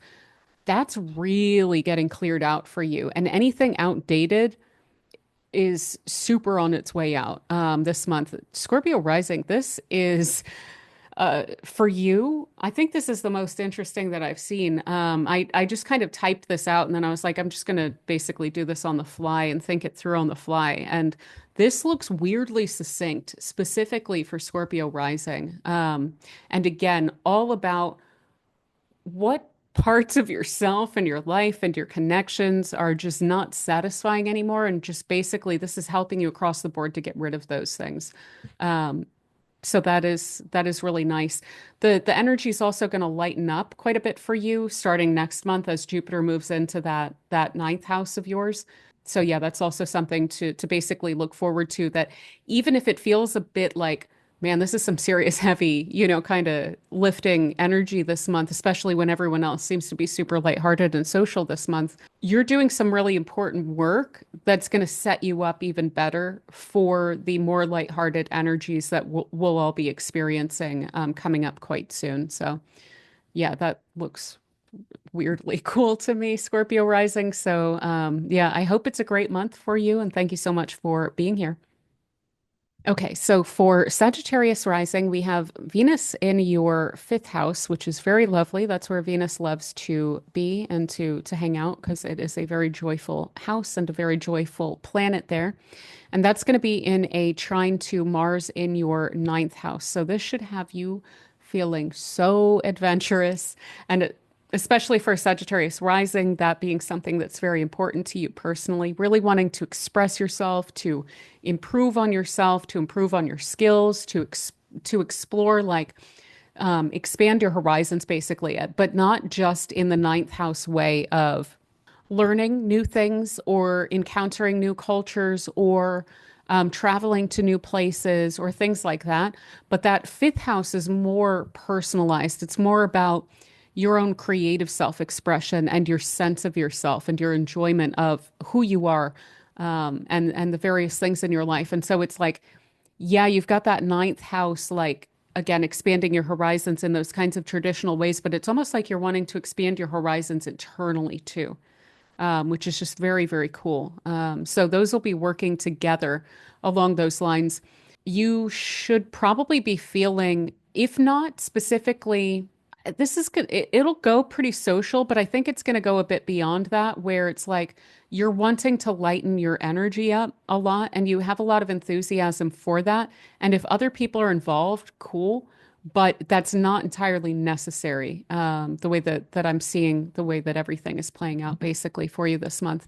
You're also going to have Pluto going retrograde in your third house. So if there's been a lot of like really intense, powerful communications, connections that you have been feeling recently, if you've been feeling a bit beholden to your environment or to people around you, like they have some kind of control over you, or like you're just not comfortable maybe with some of your surroundings, that should lighten up with that Pluto going retrograde. However, you may be looking at that a little bit more seriously of now that it's retrograde, being able to tap in a little bit more internally to that. You might want to move. I mean, having a full moon in your 12th, having Mars coming through your ninth here, you may be kind of desiring to make some big changes, whether it be across town or, to the other side of the world, or even if it's just, I want to hang out with different types of people. I want to expand my horizons, basically. You should feel a lot more in control of that basically yourself in the months to come. Also, then you will have that full moon in your 12th house. That also being in Scorpio, if you feel in the middle of the month some weird fears coming up, especially fear of change, if you were hypochondriac, probably around the middle of the month, that's going to come up pretty sharply. Because I'm thinking about that full moon is actually going to be opposite to Uranus in your sixth. So it's probably going to pull up some, again, fear around the amount of effort that's going to be required if you change something, or not will be, but could be required. So you could really feel like you want to make a change in this month, but you may have a lot of fear around that where you're like really playing into catastrophizing and worst case scenarios. I would recommend this month that you try your best not to talk yourself out of something out of fear. Also do definitely take into consideration, but what if things just kind of go okay and well, and this is a change you're wanting to make. So, maybe it would be even better. I think that in the middle of the month, you're going to have some fear around some spontaneous, exciting changes that you're wanting to enact, basically. You may also feel a little bit more introspective around the middle of the month, and just a little bit, maybe more melancholy, because the month, other than that full moon in your 12th house, looks beautiful, super, super exciting. So it may just kind of be a moment in time. But you're also wrapping up this last bit of Jupiter in your seventh house with also a new moon in your seventh house. So if you meet someone around this time, this kind of a transit would indicate that the people that you meet around this time that are exciting and nice to you and things like that, they should be for real with that Jupiter there. Usually the people that come into our lives when Jupiter is in our seventh house are pretty good for us. So again, I wouldn't stress too much about that if you're also dealing with some trust issues or things like that. That full moon in your 12th house could make it very apparent if you do have some trust issues that tend to get in the way of establishing deeper connections and relationships with other people. So that is just something to keep in mind too. If that's coming up, that's for a reason, and it's to address that.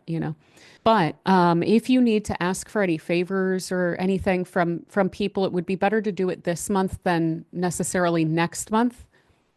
I do have to say, if you were to do it next month or even a couple months down the road, you could wind up with Jupiter moving into your eighth in an interesting entanglement due to a favor.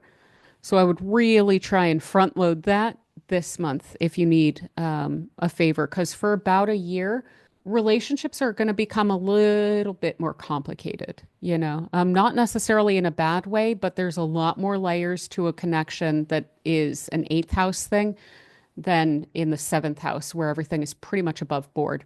Now, also then that new moon in the seventh house, that was part of what I was saying. Like if you're meeting someone around this time, then that could be quite lovely. But renewing or having new connections with other people or experiencing your relationships differently. Again, if you're feeling really great about yourself, pretty fired up, if you're getting like pretty serious about wanting to enjoy your life more, wanting to be more spontaneous, if you're feeling a bit more like you have control over your environment, and then you have that full moon in your 12th house, and you deal with that in a really wonderful way of, okay, I can see X, Y, and Z. These are the fears that are coming up, so I know those are there. That's a real thing that's there that can get triggered. So let me try and dig into those and see what the cause is there and see if you can uproot that. That could then wind up benefiting your relationships quite a bit because you're able to trust yourself more, and therefore you can be a little bit more vulnerable with other people. Is basically one of the ways that I could totally see this whole month playing out for you. But yeah, it looks really, really, really lovely, Sagittarius rising. So I hope it treats you well, and thank you so much for being here. All right. So for Capricorn rising, we have Venus is in your fourth house, trining Mars in your eighth house throughout this month. And so that should have you actually enjoying quite a bit, connecting with family or being at home, connecting with those much, much, much closer relationships than of yours, rather than for the collective, the energy is a little bit more social, like outwardly, like a little bit more superficially. For you, it's more about the deep, close personal connections that you have with people. And so you should be able to enjoy those quite a bit. You should have a lot of energy for addressing any concerns that those close to you may have. And when it comes to like redecorating or beautifying your home, this is a really good influence for that with Venus in the fourth house. You'll want to be in a really wonderful, beautiful, kind of comfortable environment, basically. Saturn will also then be moving into your fourth house. So some of that desire to make your home more enjoyable, more beautiful, things like this, you could wind up then becoming quite serious about that and actually decide that you want to go further with that, like some major kind of a renovation or something along those lines. Or with Venus in the fourth, kind of stirring things up, and then Mars in the eighth being kind of a financial house and having to do with debts and things like that, you may be even questioning, do you want to make some sort of an investment into living somewhere else or something like that? And then Saturn coming into that fourth house could have you again becoming pretty serious about that, especially since Neptune is there as well. That could have even been stirring up some ideas about how your vision of what you would like for your home to be, stirring up a new idea around that. So you'll also then have Pluto retrograde in your second house. So you may feel a little bit less controlled by finance, so to say. With but it's a bit of a double-edged sword where you may have been feeling like kind of financially empowered. And if that's the case, then this retrograde may have you feeling a little bit less, say, empowered or in control of that. That's not really true, though. But a retrograde can have you feeling that way for sure. Like somehow benefits are getting rolled back. If you're able to tap into it well and understand that Pluto is always a power for you to be able to hold on to, if you handle it well, you are genuinely still in control of your finances, regardless. Now, if Pluto in direct in your second house has felt like an external force that has some control of purse strings over you, or something like that, something about resources, or if you live with someone else in some sense of that term, Pluto retrograde could have that bothering you a little bit less or feeling a little bit more, again, in control of your own resources. Regardless of how that's been being felt, the back and forth with the direct and retrograde, hopefully that can remind us each time that it changes directions that power over ourselves is really for us to claim for ourselves. So I hope that that makes sense. But that will be coming up for you, questions around control and finances and things like that, especially also with Mars then in your eighth house, also bringing up some matters. You may need to respond to the needs of others at some point as well during this time. You'll also have a full moon in your 11th house, so that could have you kind of wrapping up certain relationships, certain connections. Even if they've been pretty beneficial, you may be kind of questioning as to whether they're a bit superfluous or whether you really have a true connection with someone or not, or if it's like a relationship of convenience of sorts. Those you're not going to have as much energy or even consideration for around the middle of the month, and you may actually make a decision to pare back basically what you conceive to be your social circle in order to have more quality and less quantity. The last bit of Jupiter transiting your sixth house is also going to be taking place around this throughout this month until the second week of June, and then there's also going to be a new moon in your sixth house. So Jupiter should have been helping you a bit. For one thing, you've probably felt very busy over the past year or so, but having Jupiter in that sixth house, though it makes you busy, because of routines and tasks and work showing up in this house, it also makes you very good at doing those things, and it can help you to complete those tasks and so on, and receive recognition for the effort that you're putting into things. And it can basically help to lighten the load of the struggle that you're taking on, you know. And so with that wrapping up now, that may feel like a bit of a relief. Jupiter could certainly be in better places in our charts. It hopefully has also been helping a bit with your health, whether it's been bringing to light certain things so that they can be dealt with, or helping you to recover from certain things. So that's one of the bigger nice things that it can do in that house. But this is wrapping up around now. So the effort that you have put into important matters basically over the past year or so, you should be seeing some of the rewards for that, basically, with Jupiter wrapping up its transit through that sixth house of yours. That new moon in your sixth house is also probably bringing to your attention some changes that you would like to make to your routine too. And so having Jupiter there with that new moon should make that a lot easier to make either some health changes that you're wanting to make. If you're wanting to kick a habit or start a habit or something like this is super, super, super conducive energy to major changes along those lines with regard to your routine, your working life, tasks, health, matters like this. So yeah, I think that is pretty much what I have for you, Capricorn rising. So I hope that these transits treat you well. And thank you so much for being here. All right, so for Aquarius rising, we have Venus in your third house trying to Mars in your seventh house. So this should provide a lot of energy for you to be socializing, getting out of the house, exploring your community, getting involved in your community, wanting to go out and do things with friends, be it, you know, coffee dates or going to clubs or anything like that, getting involved in a professional organization, participating in that, any sort of outings, basically.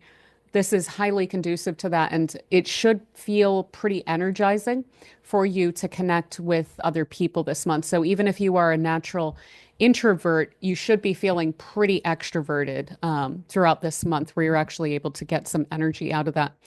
You will then have Saturn moving into your third house. So that's going to have you then a little bit more serious about, for example, if you are deciding that you're wanting to be of benefit to your community and you're also wanting to socialize more. So maybe you get involved in some cause around, say, animal stuff in your community, like taking care of strays or something like that. Then that Venus would be very conducive to that. It should go over quite well. But then with Saturn moving into that third house, you could get a lot more serious about that, where you're putting more time and energy and effort into it because it's something you really believe in. And that would make a lot of sense too, because of the fact that you also have Neptune in that house already. So you also then have Pluto is going retrograde in your first house. So if you've been feeling pretty empowered, which hopefully you have by Pluto transiting your first, that sense of almost invincibility, may wane for a bit, for about 6 months or so. And I wouldn't take that too terribly seriously. It's still Pluto in your first house. It's not going anywhere for like 20 years. So it's not going away, but it may be a lot more quiet is the thing. You'll also then have a full moon in your 10th house. So this could have you reaching a culmination phase in your career of some sort. You may be wrapping up your time with a certain client or a certain company even, or a certain role. And that could definitely be coming up as a thing in this month, especially if this is a matter that has been less than satisfactory for some time, because this is then running us into the last bit of Jupiter in your fifth house and a new moon in your fifth house. So this speaking to areas of life that you enjoy quite a bit. So your children show up in this house if you do have children, but this can also then be matters of creativity, creative outlets and expression, hobbies, interests, basically just the things in life that you enjoy and the things about yourself that you enjoy and feel able to express quite openly and authentically. So, if you feel caged in, for instance, within a career situation, you may be trying to wrap that up because Jupiter in your fifth is really going to remind you the importance of having fun in your life and enjoying your life, you know? So, again, if there's been like even a work-life balance kind of an issue, you might be trying to nip that in the bud during this time and get a little bit more to being able to take time to yourself to enjoy your hobbies and things like this. And you may find a new hobby or a new interest. There may even be a new like romantic interest or something that gets you like kind of worked up out of fascination in this month too, with that new moon in the fifth house. But yeah, basically Jupiter wrapping up in that fifth house should be conferring a lot of rewards for any efforts that you've made toward being more prolific in the past year than usual.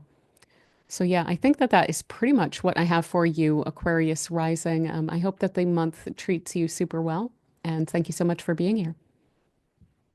Okay, so for Pisces rising, we have Venus in your second house, which is trying to Mars in your sixth house. So you should be feeling pretty energetic around working up your resources around this time. So being willing to put in whatever effort is necessary, with Mars in your sixth, where you're able to like enjoy the struggle, basically, you know, any sort of like grinding that you're needing to do, and so forth. It should feel pretty good, pretty satisfying, and then should also contribute to some financial growth. Or you may even be working on some resources or property that you have and putting a lot of effort into improving that and enjoying that quite a bit around this time too.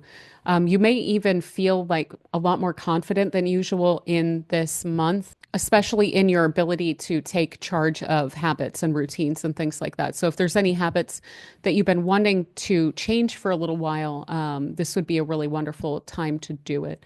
Later in the month, Saturn is going to move into your second house. And so this should have you a lot more serious about your finances, your financial standing, basically, your sense of security and stability in yourself. So again, if you're feeling a little bit enthusiastic along those lines, it would be wonderful to get the ball rolling on what Saturn's going to be getting quite serious about with this house, as you have Venus here too, and as you have that enthusiasm about, you know, wanting to shore up your resources, basically. Also, pretty decent for investments, but really, really, really try and be grounded about it, because you also have Neptune in that house. You have Pluto is going retrograde in your 12th house this month. And so, if there have been any interesting fears or insights or revelations or things like that, about your psyche or your inner world, basically, your emotions, any sort of fears, or even like spiritual experiences or connections or things like that, that should be kind of letting up a little bit. It's going to take a little bit less focus. It's not that it's not there and that you can't tap into it. It's definitely there, and you can dig into your own psychological state and so on, spiritual matters, but it's likely to be a little bit less result oriented and a little bit more just let's see what's here. Let's dig into this and understand it better with that Pluto in retrograde. Also, then you're going to have a full moon in your ninth house. So this could have you wrapping up some study that you have done. It could have you wanting to go and experience some other place, or wanting to pursue some education or learning or wanting to expand your horizons in some way, and especially spiritual with that full moon in the ninth house in Scorpio and then that Pluto retrograde in your 12th house. You may really be wanting to get more into spirituality around this time, and that would be a really wonderful use of that full moon in the ninth. But you're also having then the last bit of Jupiter in your fourth house this month and then into the first week of June. And then you also have a new moon in your fourth house. And so some of this energy is going to be pretty internalized, pretty introspective. Probably you're going to feel a bit less social than the collective, generally speaking.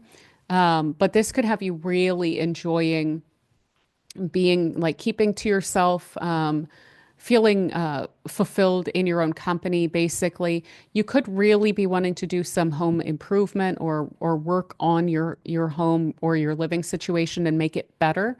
And it should be pretty easy to get rewards for any efforts that you're making along those lines with both the new moon and that Jupiter really offering a lot of rewards as it gets into the later degrees of Gemini. There may also just be between these two moons, because they're running between the travel and the home houses, you may be imagining kind of living somewhere else or something like that, if that would be a possibility, and trying to sort that out. If that's something that's coming up basically as an interest around this time, I really wouldn't be too shy about thinking that through. You might not be doing it quite yet, but let yourself daydream about that. You're probably hitting on something pretty awesome, especially with Jupiter in your fourth. A lot of the decisions that you're making around home and living and family situations should be actually quite beneficial. So yeah, I think that that is pretty much what I have for Pisces rising and for everyone. So I hope that this is an absolutely wonderful month for everyone and do be good. Bye.